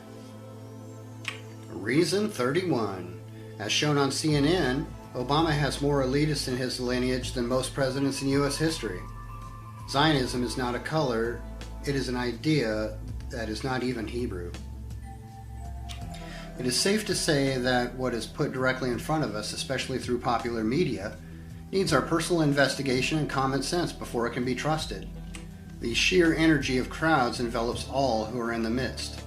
As hearts begin to sink up, all are in the hands of so-called world leaders in the past. Few have led in the right direction as they grope about the darkness of Kali, Yogi gathering all resources of their private groups, consuming far more than the average citizen, and ever loosening the yoke. We cannot continue to be looked at as resources rather than human beings. Taking the mainstream's word for it, it seems to always prove unintelligent. They are liars, and they will say anything to make the masses disbelieve in what we have felt for so long, which is the religion, politics, social, and economic structures are developed to hinder, not free the people, lest they raise the whole earth, which can be seen itself as a large ship, into the higher heavens. Those who have not fallen cannot ascend because it burns away all impurities. The gods need not money, it is man who needs the money, while gods divvy up what is more precious to them, the gold or the soul. With taxes taking 40%, the church taking 10%, what is one to do about the baby? The religion of Christianity has done enough on its own for anyone with a keen eye to see something may need to be questioned. Even the scripture says the proof of wisdom will be within the type of people it produces. I often say that many of those who are in church are only there because of conviction of the Lord. Whatever that statement really means, it sounds like a jail sentence. Anyone who does not see religion as simply stairs to the top will often get stuck on one level or another, thus never entering complete enlightenment and only perceiving its premature phases. Enlightenment itself comes from having a firm foundation of truth, unshakable, not able to be moved, as it is fortified in exactness. That exactness comes when the real truth of whatever faith you elect falls upon your ears. At least in that moment, you have the opportunity to really serve the God you claim to worship. You will now have the hidden doctrine of these faiths, which is generally preserved for the priests. Reason 32. When Rome merged with Egypt, they borrowed the rights of Isis, casting Jesus as Isu, as the new Horus. We are not saying this individual did not exist. In fact, he did. However, what we are questioning is the final destination of the Christian soul, which is the underworld, just like it was with the rights of Isis. Ra is the ruler of the underworld. He's better known as Amen-Ra. That's why Christian prayers are concluded with Amen. The Latin word for prayer, which is oration, indicates the power is in Orion. In 1999, a movie titled The Matrix was released and made its way to the top of the box office, churned the propaganda machine with numbers rivaling Star Wars. The City of Freedom, they gave the name Zion, a blatant Zionist propaganda, as even churches pride themselves on being called Mount Zion. Just as Bob Marley heads sway to the tunes as he sings about Zion, a city depicted as having no worries, and this is anything but true. The defeat of the mind of the masses was subtle, not by force. When the flutes, cymbals, and lyres play, the formidable human force is lulled to sleep. Reason 33. Many love the flow of Bob Marley's Rastafarian music, never once noticing the Zionist connection. When the shields of the mind are down, the enemy is sure to invade. The New Age movement now insists there is no enemy, and this is just a figment of a mental hologram. Poisonous vipers, their words are sly. We need to take back Earth or get ready to leave it entirely. What is to come cannot be escaped, This was set in motion a long time ago and does not reverse, so we must work beyond it. They say humans unlock their true abilities under the scenario of fight or flight through the adrenals. Learn to stimulate those expressions and begin to work on you. Remember, what is happening does not come from a particular race of people. It is an idea that many are aligned with and has consumed their rational senses. There were, of course, many things hinted and alluded to in the movie The Matrix itself that we now find in fact to be true on various levels.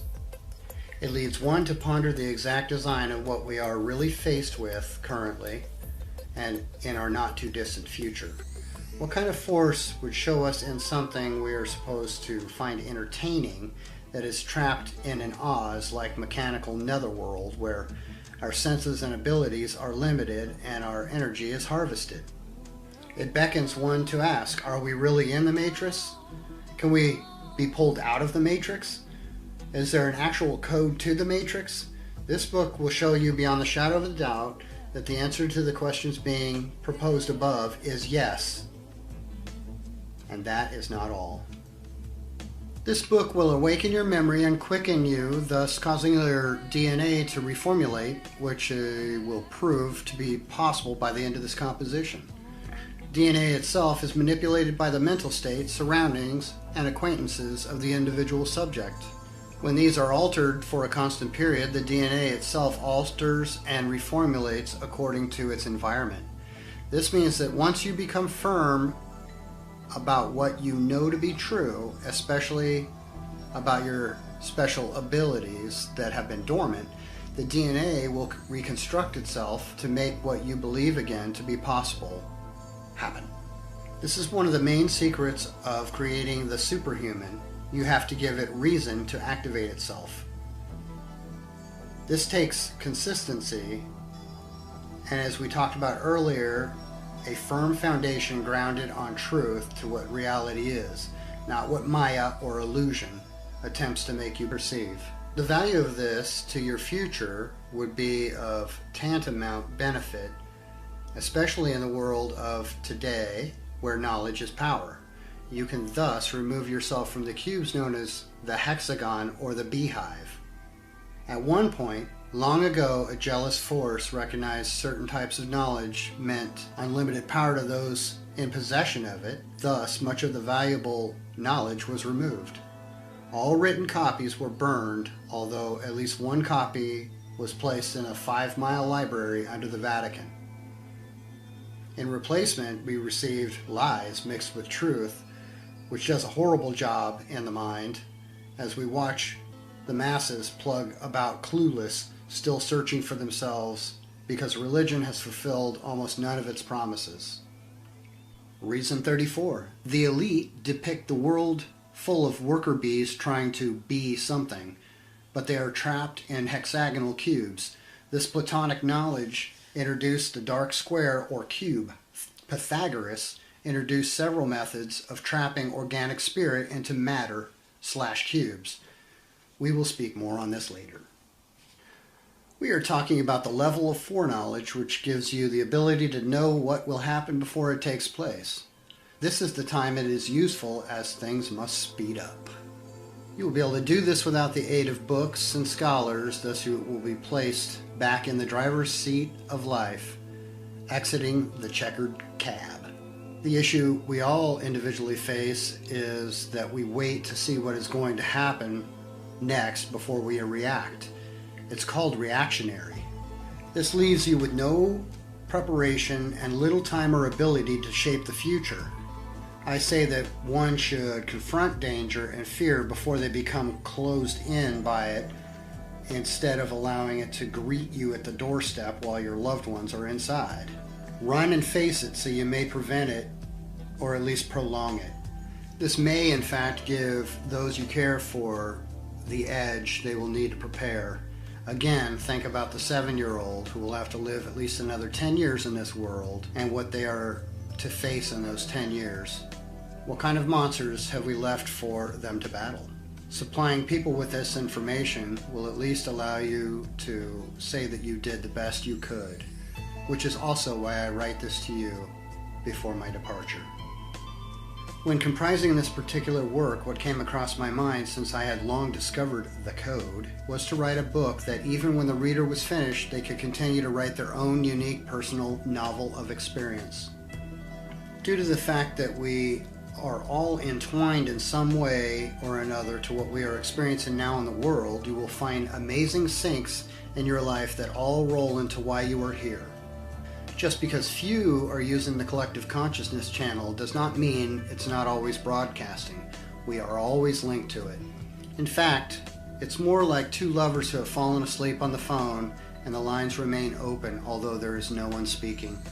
It's time you began to unlock all mysteries and, most importantly, yourself. Often I began lengthy writings only to leave them incomplete. Pieces of those writings you will find in italics throughout the book, as they serve as tidbits of poetry to ponder. The rabbit hole is far deeper than I expected in the beginning, not to mention the fact that after you get deep in the rabbit hole, you must climb back out, which they forgot to mention. You don't want to be in any hole, trust me. When you learn the whole system, you will have so much knowledge you will not be capable of fitting it all in one book. What should be kept in mind is once you start to unlock, you will see what used to remain hidden everywhere in plain view. This also means that everything is not contained here, only a framework that is needed for you to build your own ladder out of the cube of flesh into the sphere of spirit. After that, the statement will come true that if the oceans were ink and the trees were pens, you still could not write about everything you know, in fact, to be true. With that being said, I've done my best to narrow the book down to what is of highest worth to know. It was originally meant to show how words themselves play one of the most valuable roles in your individual awakening. The latter morphed into a detailed story of our true past, present, and future. Even the elites cannot say the old language is no good anymore, so from today you will use this new language. That only happened one time in history, in the confusion of Babel, when tracing the story of Babel or the gates of Ishtar, a far more complex story arises than the brief chapters dedicated to it in the Bible. In the ancient text, one story holds about Babel.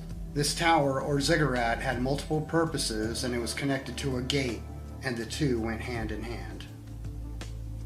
In most ancient tribes, some type of structure was built to serve as a portal of a communication between presiding god or goddess and the people. You'll find a precise geometric layout of some type of construction, whether stone, altar, pillar, temple, hollow tree, or various other portals. You will learn that the geometric structure, especially on its number of sides, has everything to do with the type of energies being invoked from what dimension, plane, expanse, or abyss they hail from. In Reason 35, you'll see a rare picture of a prehistoric London, now synchromistically called Babylondon. It seems that Atlantean art style deco is preferred. The pyramids have 4 sides because they are massive gates in the 4th and 8th dimension. These dimensions, although very different from the 3rd, are functioning and highly populated, unbeknownst to the masses. It is time to understand that multiple worlds exist already function, some far worse than we are currently in, and some in complete harmony, like utopia, but not by that word. Let's get there.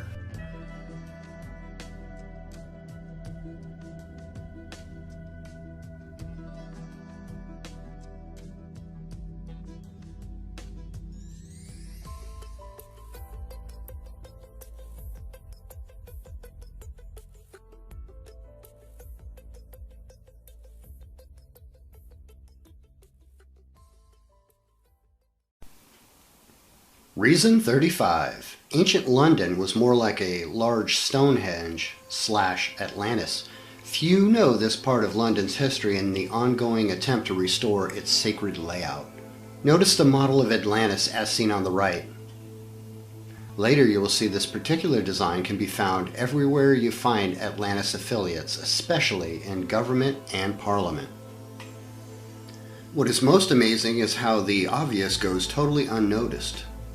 This would mean we are out of focus and we need to actually zoom in or scale down to look at what is right in front of our face. For example, Christmas is an anagram for Mithras. Once you remove the C, Mithras Day was December 25th. Do you think it would be of value on various levels to at least investigate who this individual is? What I find is those who think an inkling about their souls want to prepare it for the afterlife. This would mean knowing as much as you can about what that involves rather than just imagining that being a servant in the afterlife would actually be a reward. This is what determines whether or not you end up in a place that will mean total freedom, or the opposite. Servants are always slaves to something. It's already obvious that our current overseers seem to be very detached from the people, so this means you must build yourself to learn of higher things. The future can only be the future for so long, and then it becomes the present. Another ploy is the fight that we get dragged into all the time with these two brother archetypes that appear in religious texts, whether it is astrological Jupiter versus Saturn, Sumerian Analu versus Anu, Egyptian Osiris versus Set, Hebraic Ishmael versus Israel, and my all-time favorite classic mind job, Cain versus Abel. This is the roots of duality. After reading hundreds of testaments, Vedras, hieroglyphs, steles, tablets, and spending months in meditation on what had been gathered in a very clear picture began to emerge. When this quest began, it was an earnest desire to find God. My ideas have never been to disprove the existence of God or other beings, only to create a clear path that I may enter in constant communion with them. There can be no benefit in falsely disproving something that would emancipate us all. In addition, I not only studied these faiths, I immersed myself in them. There can be nothing more unnerving than someone ousting a religion that they have not even studied, much less participated in. What I did also, since I was very serious about the quest, was I sought to become the highest in each faith I was deluging. So while I was a Christian, I was a pastor and a prophet. While I was a Muslim, I was also an imam and a Sufi. There can be nothing more positively life-changing than following the truth even when it goes against everything you've been taught. I believe many headlong in their religion have discovered through one book or another the true origin of their proclaimed faith. At that moment, subsequent times after, the person enters a strong duality phase. One side insists that it's wicked, one who is trying to steal their faith. This side tends to use no facts, only emotions, barraging the person with memories of past divine experiences. The other side finds constant facts to debunk what the emotional side is suggesting. It often shows that paranormal experience should not only be the gauge of determining if something is true or false, especially positive or negative. Sadly, the emotional side tends to win because the person also has gained friends in the religion, a home, or a fellowship place, and all these novelties weigh heavier on making the correct decision to disavow. As a pastor, it was hard for me to walk away from Christianity. However, since I was also infused with the spirit of truth, it was even more difficult to keep denying the obvious, which was its demoniac esoteric doctrine. Once engulfing the spiritual terrain, there is indeed a common story. It is only the names that change. We will examine this story once and for all, because it is the backbone of all belief systems, which we will call me's, pronounced maze. Belief systems and words are me's, maze. In the Sumerian text, it talks about something described as only maze. If one gains possession of the knowledge of these Mays, they can control large parts of this dimension. All authors in Sumerian religion never present a definition of what these Mays are, just that they are powerful. It is noted that the May is not a weapon. They describe various weapons that belong to the gods in the Sumerian text, but they are sure to keep the Mays separate. The only hint they give of them is that they are written on the tablets. The resonance of information that remains coded in our aura of what happened in the past existences will always serve as mental triggers for our minds. This is how stories of our past is linked to religion in order to bring about devoutness, fear, resonance, and loyalty under false pretenses. A cruel mental scheme designed around the ethereal-based historical facts. Reason 36. The Sumerians inscribed their religion on stone tablets that have survived since antiquity. All of the stories in the Torah were first Sumerian minus the name changes. The Mays were known as to be inscribed on such tablets, just as Moses was proposed to receive tablets inscribed by God, Yod-He-Vav-He, Tetragrammaton. Shem, Noah's son, also finds a secret stone with engraving from before the flood and conceals it from his brothers, later to use its magical formulas. I learned that some Mays were certain words of power encompassed by doctrine that could be incorporated around those words. The one who controlled the names could control whole nations. First, we will examine the doctrine. There are things that have happened on our planet that not even reincarnations cannot completely erase the memory of, and that is the flood. The flood is mentioned in every ancient text, although it is not said to be related to man's sin, but rather a natural phenomenon. The punishment for man's sins story did not come about until the Sumerian and Hebrew text, which mainly operated under the fear and reverence of a terrible God rather than unconditional love. This is obviously the product of guilt. The main reason for this being the leaders of these groups are always warring with surrounding countries, so love was not a good angle for them. War and vengeance and favoritism was more ideal. The occurrence of the past flood has left residue in our aura. Thus, all stories that begin with floods are entertained by the subconscious because it knows for a fact the flood is true. The details, of course, are not available. Many people have a phobia of deep water because of the last flood. The ark was another part of the subliminal entrainment of doctrines. The word itself resonates to escape something that is fearful, impending, such as the dark. It was known that you could traverse to the netherworld on a bark, which meant a special boat. There are few who made it onto the ark, and those who did were given a special mark to show that they had been saved. After the dark came the sun, which we unconsciously assume will rise every morning. The sun wakes the whole world and gets the next day started. The sun and the sun were made synonymous in English because of this. The Babylonian name meaning Sam, son of Sam, or is it Samson? The sun god's religion embed themselves in the natural occurrences of nature. There is always a mother, sometimes two, since we are in a binary system. This always leads to a good mother and one evil or surrogate mother. Eve and Lilith, the mother archetype, will always survive because the planet can never be seen as anything different than a nourishing mother.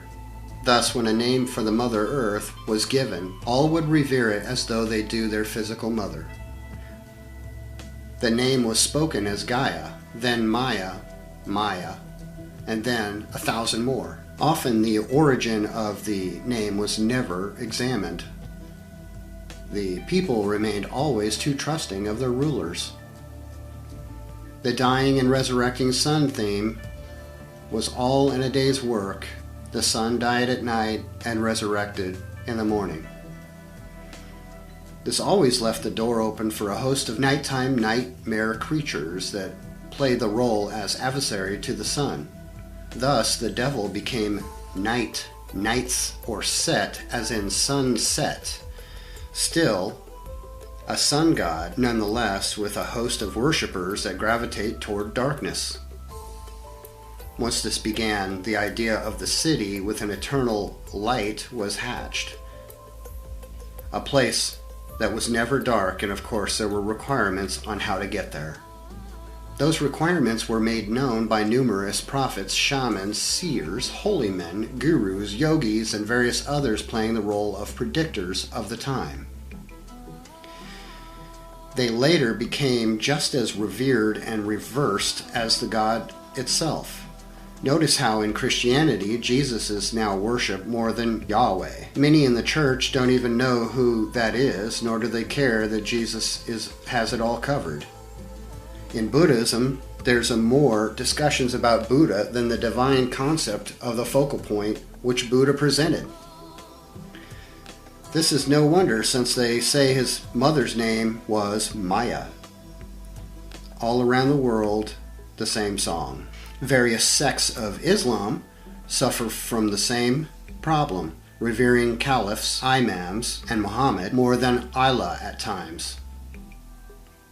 The rabbis get more airtime than Ein Sof, especially since they are convinced he is incomprehensible and cannot be conceived by impure flesh. Last, but far from the least, comes the chaos and destruction. Since mankind is immortal in this physical state, many assume a time will come for everything to die, thus we falsely decree to the earth's time will come also. It should be obvious now that the earth is immortal and passes through various phases.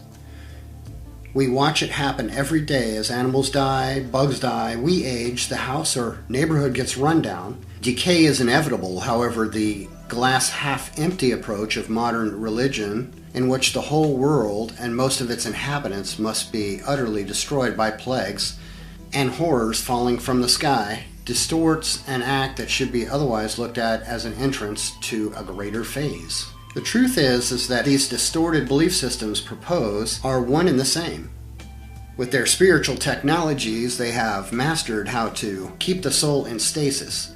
True spirituality is the growth of the soul. This allows it to become quite the opponent to forces that would attempt to capture it once it escapes your body. Any shaman can tell you this. When she enters the spirit world, there are various things its inhabitants consider before they interact with the shaman. Many shaman have various types of protection, but their main asset is the strength of their totem. The human soul is a force to be reckoned with when it is fully in tune. This leads to other beings just leaving you alone so you can live. The doctrines of today are combined in more or less a religious buffet based on collected information gathered over time. Some systems more creative and poetic than others, although the story itself only served to captivate and implore the neophyte that its names, which are vibrations, that created the staying power. All through this work we will be examining the various names' power. Reason 37. Religion has constructed an entire ideology of afterlife that plagues the believer's mind with absurdities, giving birth to distorted forms and the imbalance of fear. When consecrated belief is put into such things, they are given the energy to materialize, and believe me, they have already. Places like Purgatory, the fields of Elysium, Hades, Abaddon, the Netherworld, and many others really exist. Remember, there are now billions of people who believe in these places, and most end up in them. The commoner is enticed to a place of worship for one reason or another. The high priest, however, must understand how it all works, especially the spiritual realm. Chanting is a major part of priestly duties beyond the ritualistic observances. What chanting does is bring the body into a frequency of whatever name is being chanted. Once the frequency match is accomplished, the portal is open. We are the fifth element, being comprised of earth flesh, water mucus, air breathe, fire blood, and the fifth, which is the divine breath likened unto fire, none can produce save the Most High. Many have tried, and reasonless abominations they continue to bring forth when practicing, as doctors and magicians tend to call their art of non-perfection. One of the real reasons this is happening is the Most High has decreed all will eventually return to the source, and it does not exist in time, thus it's extremely patient. It also says it is sufficient enough to rule its creations and does not need representatives that claim to magnify, but in all actuality block the way.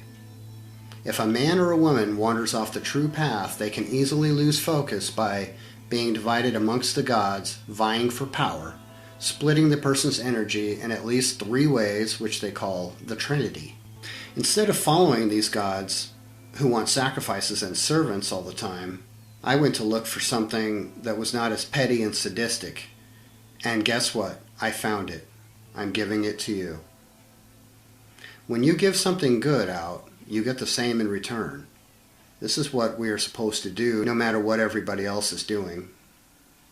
Just remember, if they don't know the code, their entire form as it exists before you is being affected in more ways than you can conceive. So you can afford to give those you have grudges against a pass. This is prehistory, however, gods abound around the globe in various lands, and they are increasing. This is because the term God is being used so loosely, you can even have people saying that they are God. I know the popular argument is God is experiencing itself through us. This is another one of those things that just sounds good and is never questioned. The Most High brought forth all experience from itself and shared it with us as a gift. There is no need for the Most High to live through us. I'm sure better things are entertainment for an all-powerful being building multiple galaxies with a spiral force than playing The Sims with its human creations. The truth is, sayings like this are fuel for the ego, which can make us think a little bit too much of ourselves while still not in constant contact with the Most High.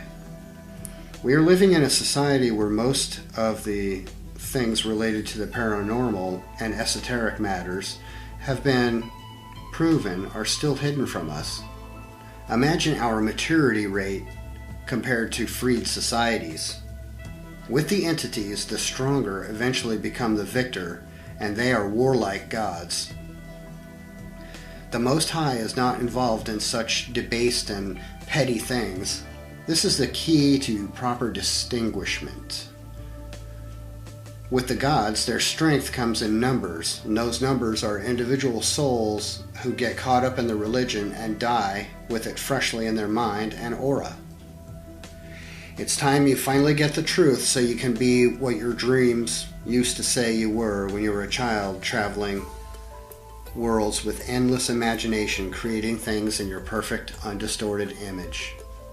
I will make it clear, if it wasn't for the brain screwing by those sinister groups that administer medical drugs and procedures, cartoon candies, toys, and education to kids while they're in their most sensitive growing phases, naturally, we would have a beautiful world full of joy. For those that come out ill, they would be showered with love and positive vibration. This would bring up their frequency, thus curing them. Simple. So there is someone to point a finger at, and this is exactly why the New Age movement has hatched. Because the people, once again, are rising up as the burden is getting heavy. One now has to work 2 or 3 jobs to keep things going, not to mention their habits, and they're tired of this, and with just cause.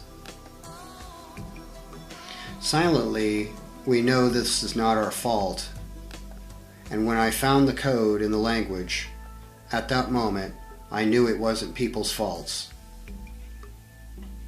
Before then, religion had me thinking that it was because they didn't worship the right God, so they were suffering.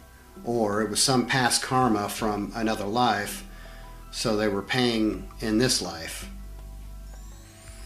I would silently think, what? Can we be sure of that?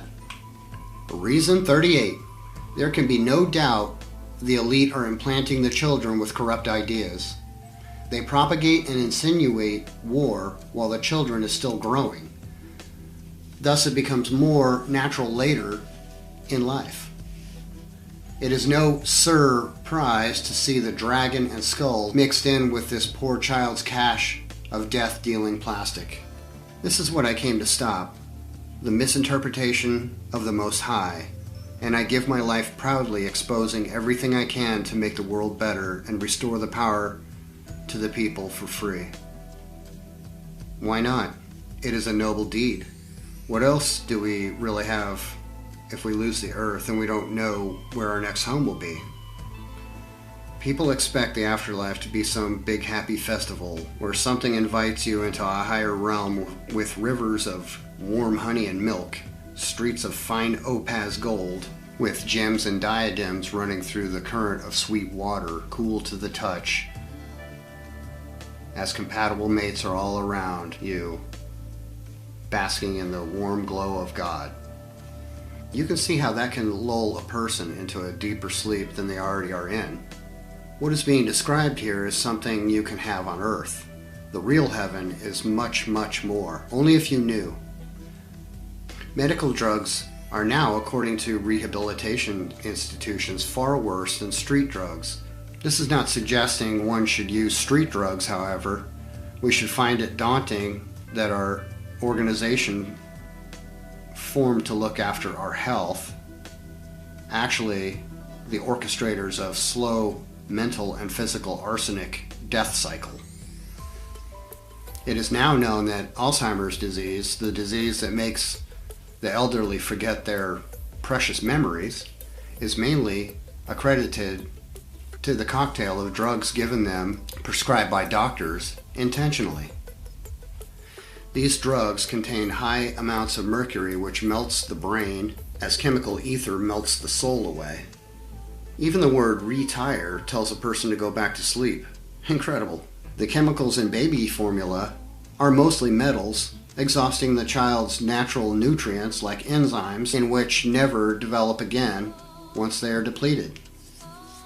Many of the individuals who work for the organizations that administer these things are unaware, from the sense that they have been compartmentalized in the mind. The dream of being the doctor with a white coat, sloppy handwriting, Rolex, and BMW infested the grid that we all plug into. Compartmentalization is done through language. It takes at times thousands of years to alter a language, and since words are really a vibration, the actual true meaning can never be destroyed. You can feel it through emotion. Of course, many things will be exposed and may be made known to the reader that is riveting. I would only ask that one should not concentrate on what they do not know, but rather what they will and should know. When something is introduced that is new, it is oftentimes rejected at first. This rejection is really fear. It seems we often forget that this is how we learned everything that we know right now. This man was prescribed all these drugs over time for chronic pain. The more he would take, the more they would prescribe. Since the doctor is only interested in billing the insurance company, they don't really care.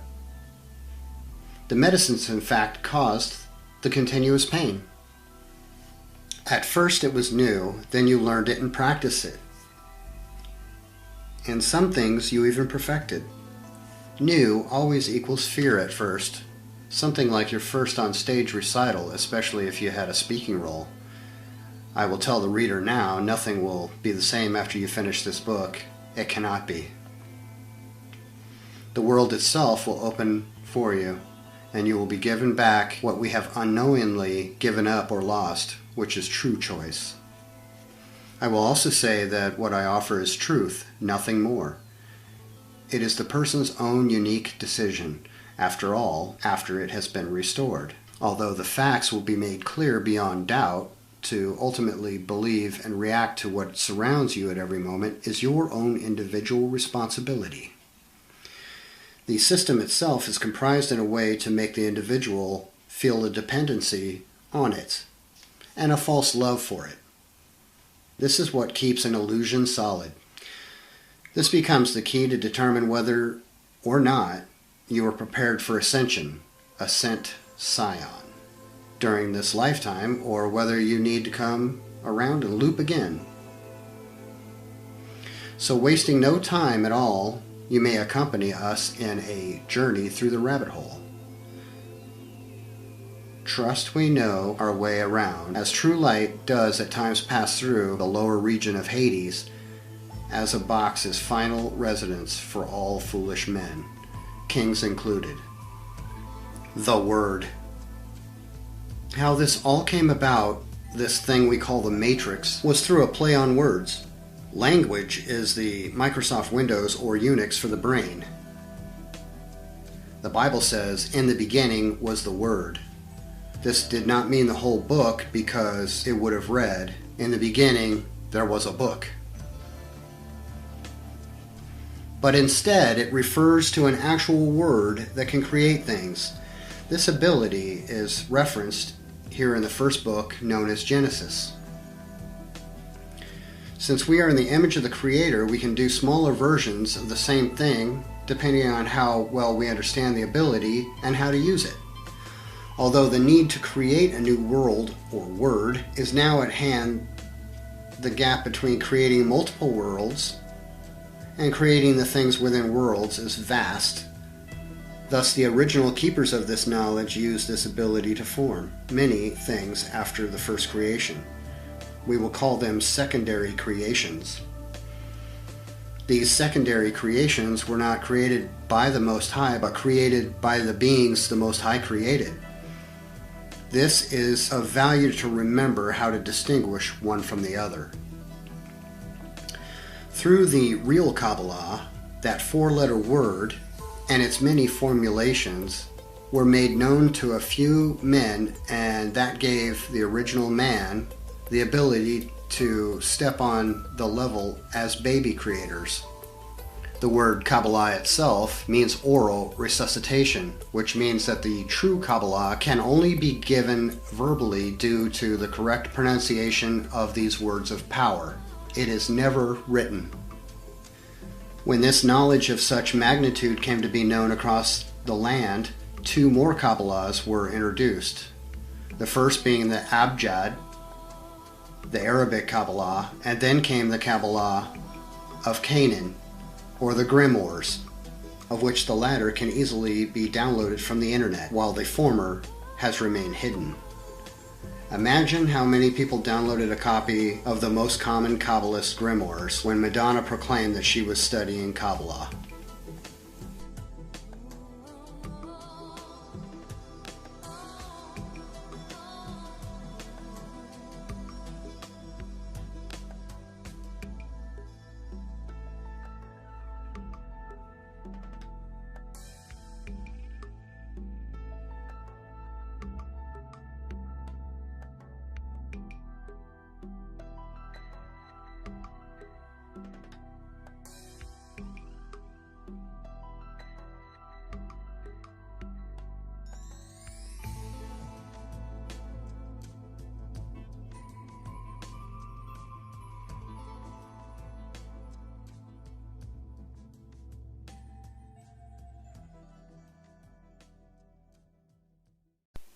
Reason 40. Yod-He-Vav-He, known also as the Tetractys or Tetragrammaton, is the name Judaism and Christianity revere as their father. Tetra means four. Reason 41. This chart, known as the Shem-Ham-Foresh, survives from antiquity, although not very legible. You can see the name Dios on the right side of the wheel. In many Latin countries, they refer to God as Dios. However, he is but one of many names constructed in ancient Kabbalah. Many of these names are reported to be ineffable, meaning that one should never utter them verbally, but should only contemplate them in their mind. Uttering them off the mouth is said to be a sin because the flesh is impure. Such tales kept people separated from the true origin of these beings, since when uttered they are enlisted to appear at one point. However, when they arrive, one must gird themselves to deal with such strange, overwhelming forces. This particular Kabbalah, which we will call the written Kabbalah of Cain, is known through circles as Lesser Keys. This work was eventually identified as a text of dark magic responsible for uniting man with horrible things from lower dimensions. This did not stop its reproduction. Just as books like the Necronomicon, the Book of Shadows, and the 6th and 7th books of Moses are easily available, and many have become possessed reading such as Sefer Raziel, Sefer Yetzirah, and Sefer Hashmoth, which are still in mainstream production as people are subtly coerced to lend an open ear to the dangerous, degenerating art of Goetia, the evoking of departed souls and lesser jinn. Reason 42. Various Kabbalahs were formed as many descended the inverted tree of life, which can be seen here, led to heavy serpent and beast worship. It is unmistakably obvious that this has gone beyond some mere hobby for wise men. This has become an art that has corrupted minds and made men into pawns of spooks. Let us keep this in mind. If you are a powerful high vibration being and someone from Earth is summoning you, it's obvious you have no time to fool with earthlings to do their selfish bidding, which generally involves controlling people and making money. Being very different, the lower forms have something to gain by making pacts and acquaintances with humans because they are on lower dimensions, some of whom have forfeited their chance of ascending. What a loss, they have lava to drink.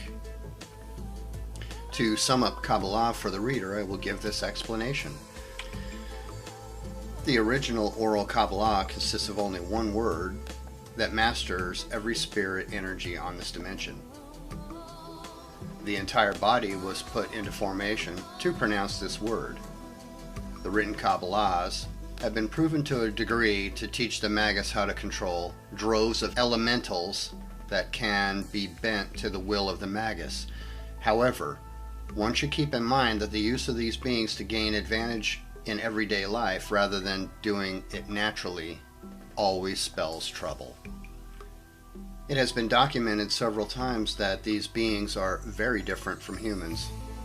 Being lower life forms, they only have one ability, thus their name, elemental, meaning simple or base, a controller of one element. They are referred to as sylphs, undines, gnomes, and salamanders, which correspond to water, air, earth, and fire. It is known that they often play tricks on the Magus, hiding things, breaking things, which becomes a can of worms that the practitioner wishes they had never opened. Those are normal experiences.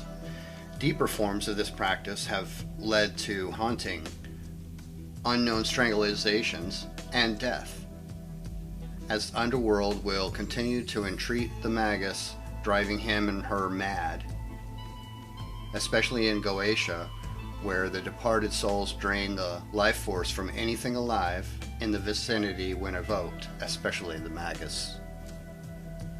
Reason 43. A classic depiction of a magician who has evoked too many elementals. The art of magic itself is very real. Dark magic is dangerous and leads to encounters that can stunt the seeker's growth. Magicians have been known to also create two-part beings known as golems to do their bidding. There is now concern in certain esoteric circles in regards to golem who are said to be revolting because they are evolving and want to be free. Stories such as Solomon controlling jinn has fascinated many into believing that it is man's right to control the jinn. The attitude of seeking to master something you do not understand will always lead to trouble. There is generally no trial or error or learning curve in magic. One mistake can lead to a lifetime of problems. That one word mentioned above and its correct pronunciation was lost because of abuse, and was before then only known by the high priest, who learned it from the high priest before him. The name was said to be pronounced only once a year during ceremony. The name itself, when pronounced, responded instantly with no delay, thus the name was alive and not dead, like the many slow responding idols of the time. Although I believe the true name was removed long before then, the holy name possessed by the Hebrews was recorded as lost during the time the Romans sacked the Temple of Jerusalem. It is said in legend that the high priest was caught up by a fiery chariot into the sky just so the name could not fall into the hands of the profane. The Arabs protected their secret name so tightly that few knew the Abjad, Arab Kabbalah, even existed. The Shriners, Aleppo, and various secret societies for spiritual adepts studied under the Arabs. Reason 44. Westerners went to Arabia to learn the esoteric wisdom of the Arabs. When they returned to America, they used what they learned to gain control of the whole country. As can be seen in this rare book, they own all the things of importance, like the railroads. Even Forbes' grandfather is in this book. The written Kabbalah of Cain was purported to be the path of recovering the true name of the lesser god after you descended the tree of life like a serpent and met the pantheon of hosts, of whose names and positions could be deciphered by working through combinations and equations. It is safe to say that many became lost and possessed as they attempted to make brutes as allies. It's claimed that one could arrive at the original name through the contemplation of 72 letters and numbers has remained unverifiable. In holy languages, the letters also double for numbers. In the end, many became insane, moving the letters and numbers around and bringing forth energies untold. The art itself gave birth to what we know now as sorcery, the control key being the tetragrammaton, a four-sided cubic diamond, also known as the tetractys, made up of letters and numbers with 18 functions or ciphers. Kabbalah is a life study, so explaining more of Kabbalah here would be only confusing to the reader, but not for me, and I will tell you, just as you see the word tetra, meaning 4, grams, and tons, these units of spirit energies can overwhelm the mind, and if the person is not strong, their senses leave them forever, and the body becomes the host of 4 counterparts. They have named this state of insanity the Jerusalem Syndrome. Reason 45. This is the symbol of the Magus. Once he has joined with the 4 animal traits, he will no longer be the ally of normal men. He feels elated over his fellows. The deepest and darkest part of spiritual knowledge lied within the art of Goetia and necromancy. Apparently, this ancient knowledge from Sumeria even spread to the Western schools of thought, creating multiple offshoots.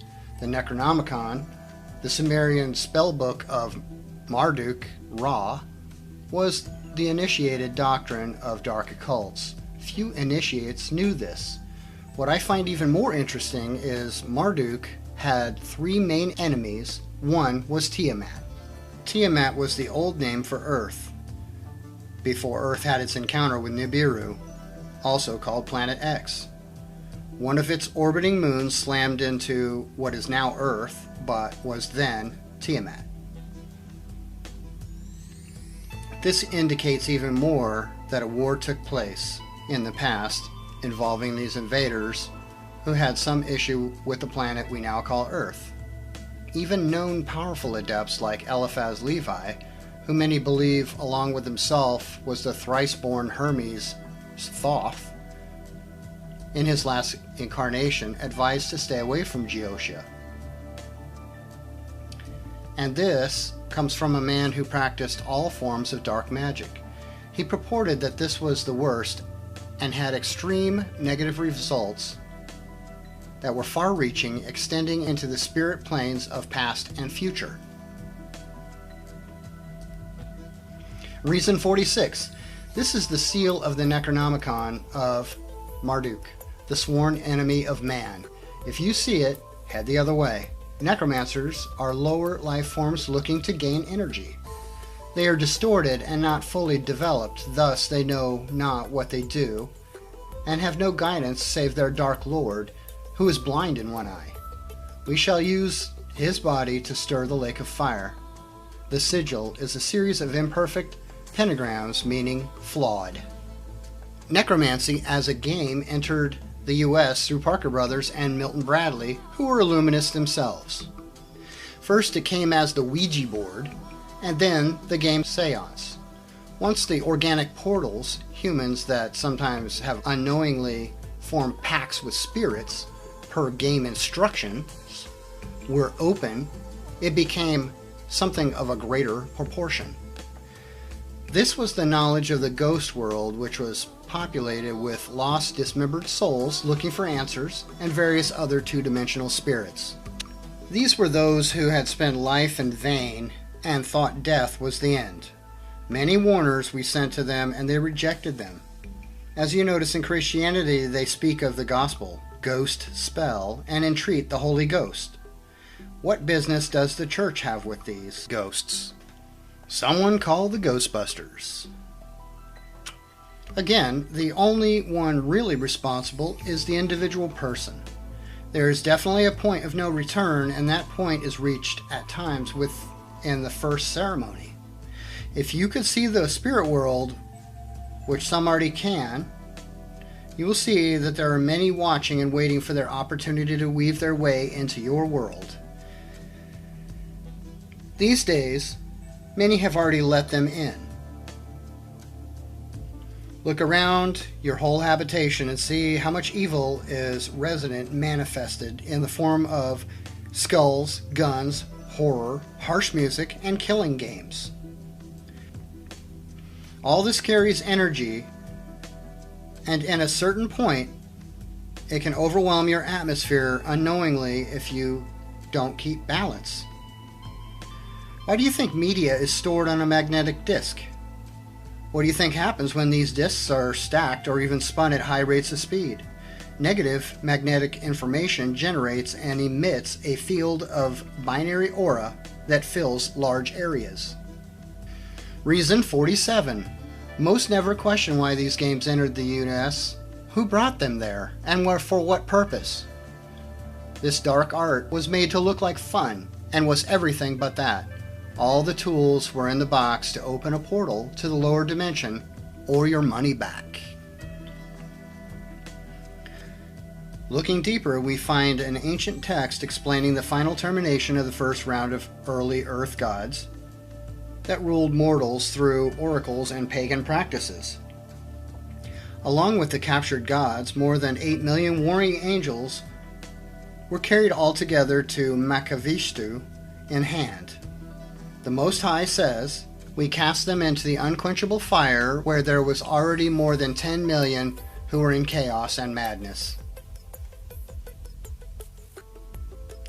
For a while, the earth was clear of the gods, whose chief labor had been for thousands of years to capture the spirits of the recently dead and make slaves of them for the glory of the lesser kingdoms.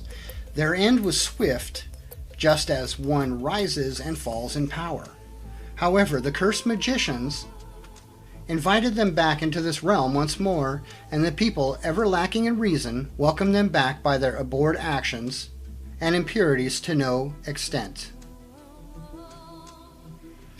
Some of these beings are further along the evolutionary cycle than we are.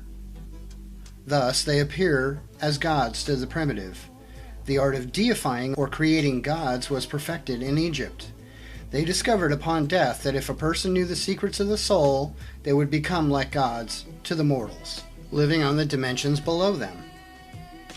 This feat involved forever relinquishing the chance to ascend, which, believe it or not, many have accepted. The gravity of descension at a certain level is too strong to turn around.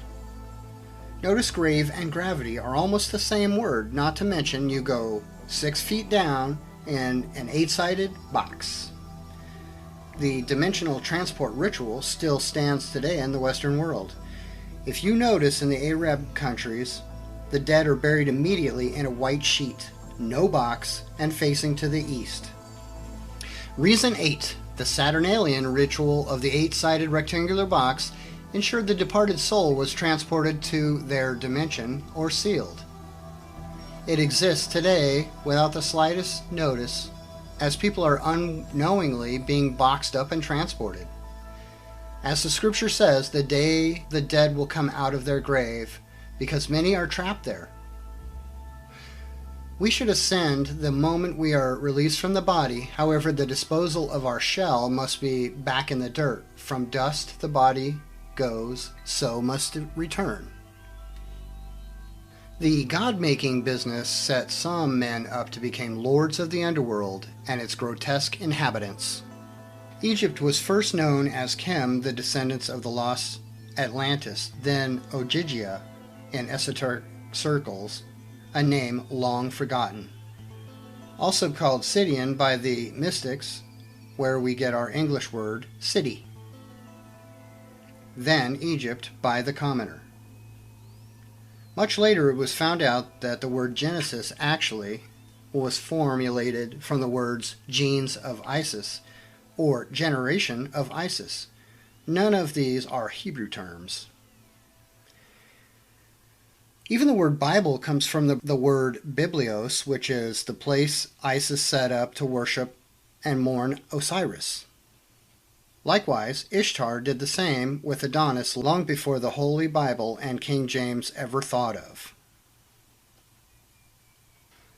The Hebrews now refer to their god as Adonai. This is Adonis. Decoding the Bible, you will find that all the prophecies are occurring exactly as they have been foretold. This is because millions of people believe the prophecies of the book will come true due to their religious preference. Thus, they are actually happen because we manifest what we think collectively out of thin air. I, for one, know that prophecies are for profit, and that will become more evident later. Many have attempted to authenticate when the books of the Bible were written. After many investigations, it was at least safe to say that many of the books were written long after the actual events took place. Thus, the details are solely dependent upon at least second-hand information, which is always partial to who is telling the story. I once read an ancient manuscript of a meeting that took place between kings and emperors in regards to powerful languages. Being a person that sought to model myself after wise men, I was curious of why there was such an emphasis put on formation of languages. I soon discovered that ancient codes and directs the mind and this was known at least since the time of ancient Arabs, although evidence proves way before then. According to the Bible, at the Tower of Babel, man faces a confusion of languages by the God, and that is the word used, confusion. A few chapters later, the same God remarks, "He is not the author of confusion." Huh? What is this all about? This made for quite a puzzle for me that made no sense. Reason 49. The dragon hath horns of a stag, head of a camel, eyes of a demon, neck of a snake, belly of a clam, scales of a carp, claws of an eagle, soles of a tiger, ears of a cow. By these symbols, you will know them. Parts of the puzzle we will unravel slowly so nothing is missed. The Ishtar Gate is one of the most controversial relics known to man.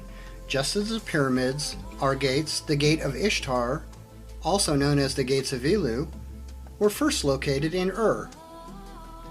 This was the first gate ever constructed to open the portal of Inanna, Ishtar, Ashtoreth, Astarte, Asherah, Venus, a channel to androgynous vampiric serpents, and various other life forms that hang out in Club Shemham Foresh. She is Inanna, consort of Marduk, Ra, also called She-Ra and Rat, connected to the seven sisters of the Pleiades and their protector, dog Hades, Anubis. They are Ma, Maya, Mayat, Mag, and Mary, who give the power to Magus. With them is the serpent Sor, who is the source of sorcerer's power of Hathor.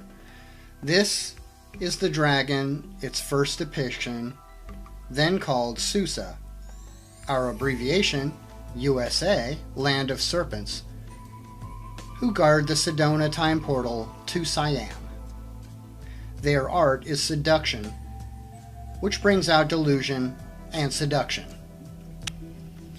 When approached by these beings, one feels a pressure around the anus. They are androgynes, thus they masquerade as female and male.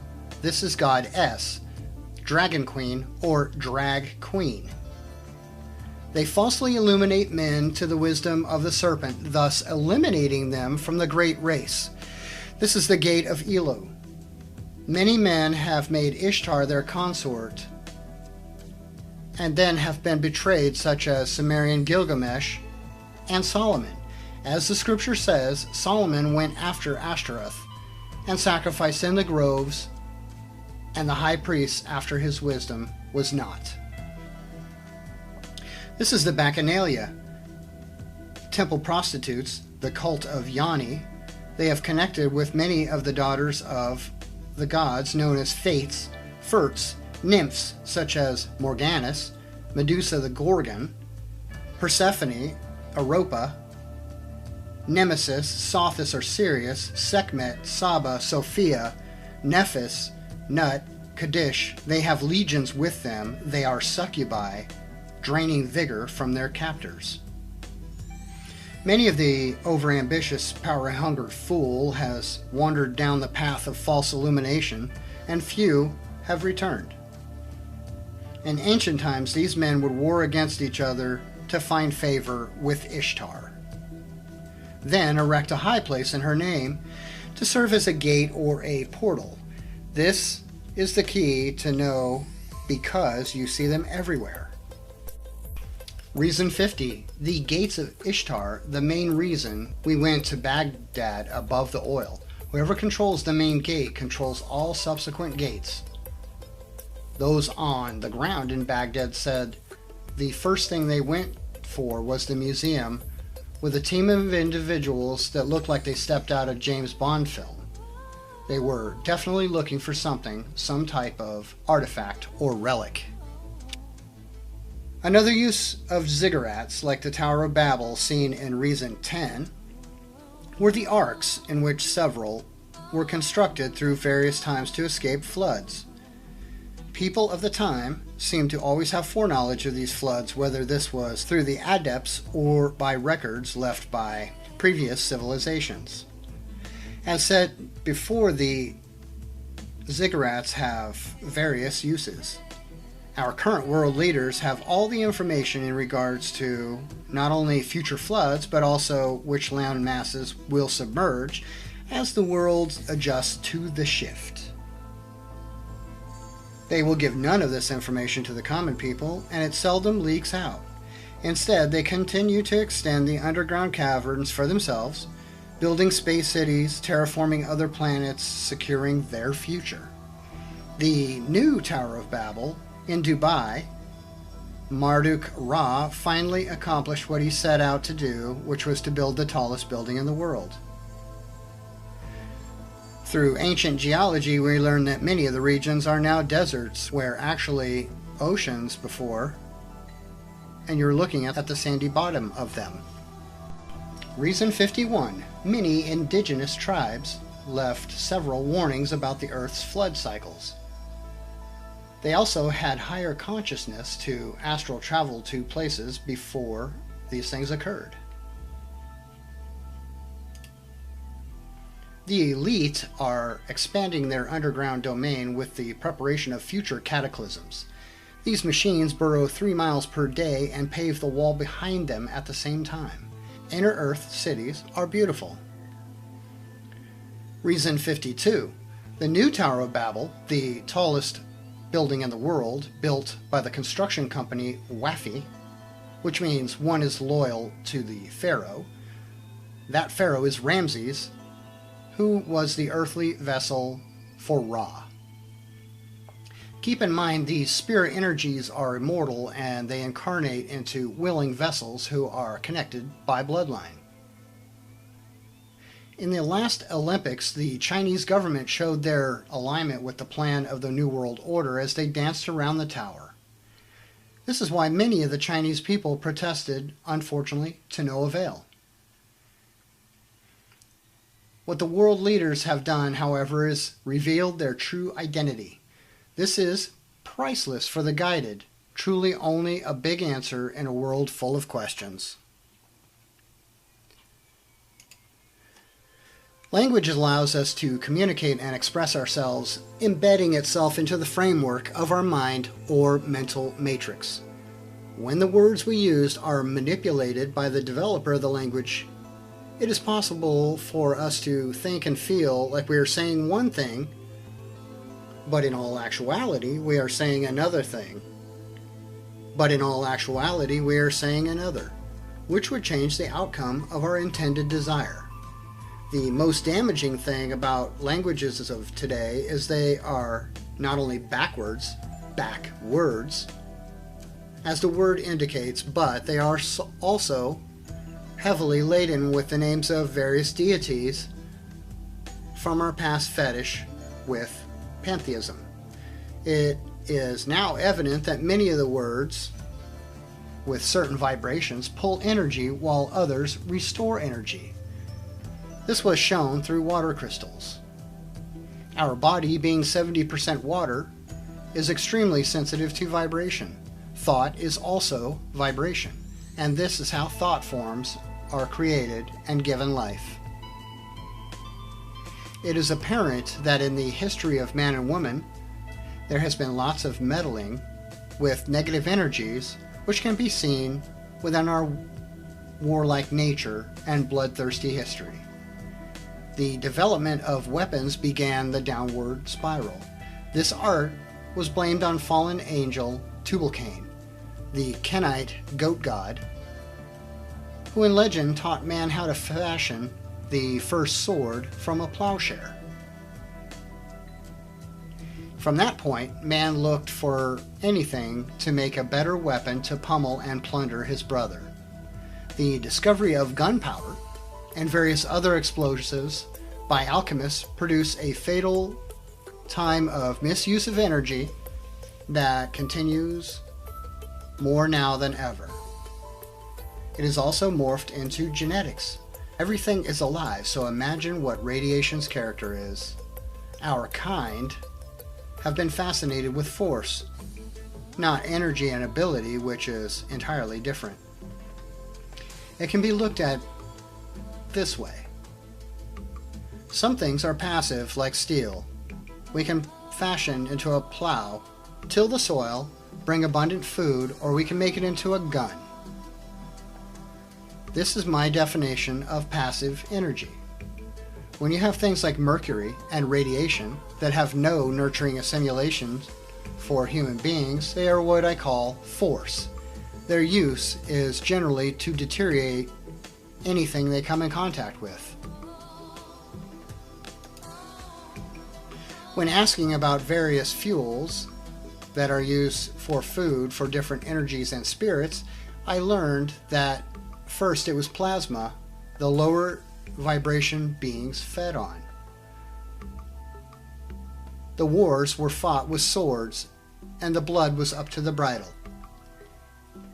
Many ancient accounts note that the battlefield, when war was finished, would glow with an eerie light, and you could see gaseous life forms absorbing the energy of the blood. In time, radiation, the nastier the element, the more degraded the host that feed upon it. It is the wisdom taught by S. Now you see they are using depleted uranium, and you should know enough by now to get the clue where the hosts that feed on that energy come from. Our history also shows that many have had a fondness for worshiping and serving rather than mastering and leading. True spirituality benefits the one who is able to enact such rare talent as communication with the Most High. What remains is religion, which for the most part borrows from everywhere orthodox faiths, and tales of villains and heroes may have sprang up. Where most people get lost is being able to imagine this unseen world is real. The world we live in now is very populated with other forms of life.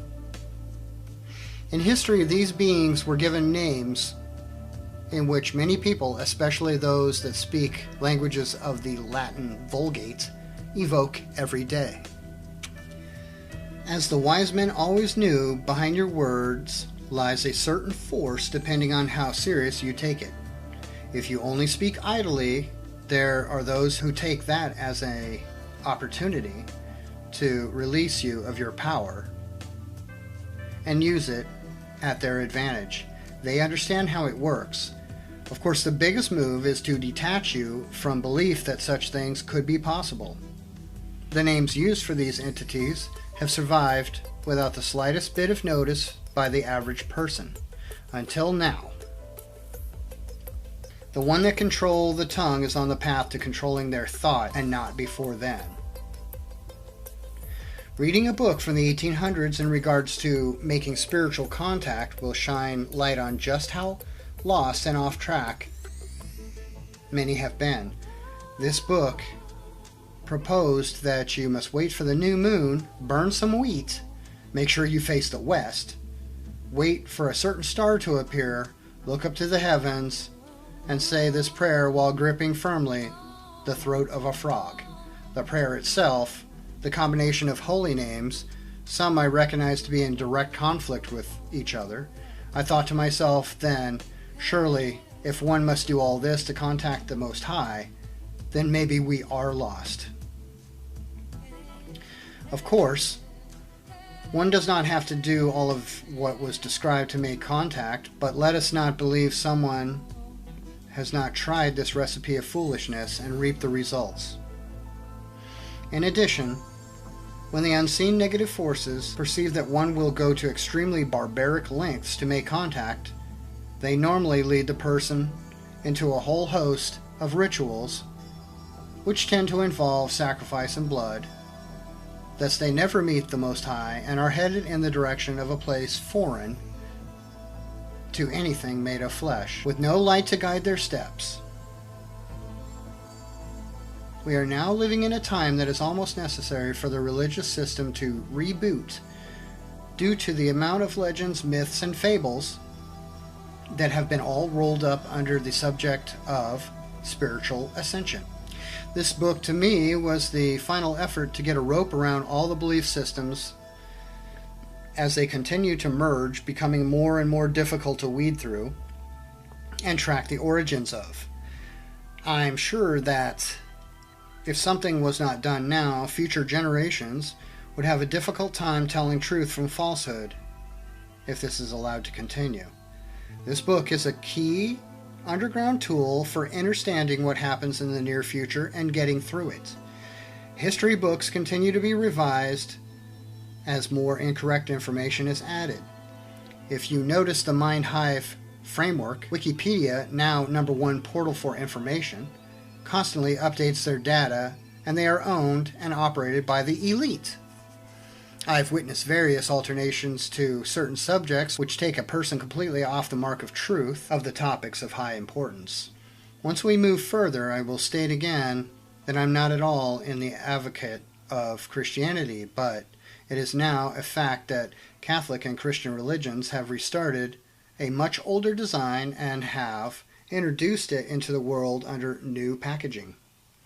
Some addition name changes and the sprinkle of hyperdimensional magic is all that's needed to mislead the masses.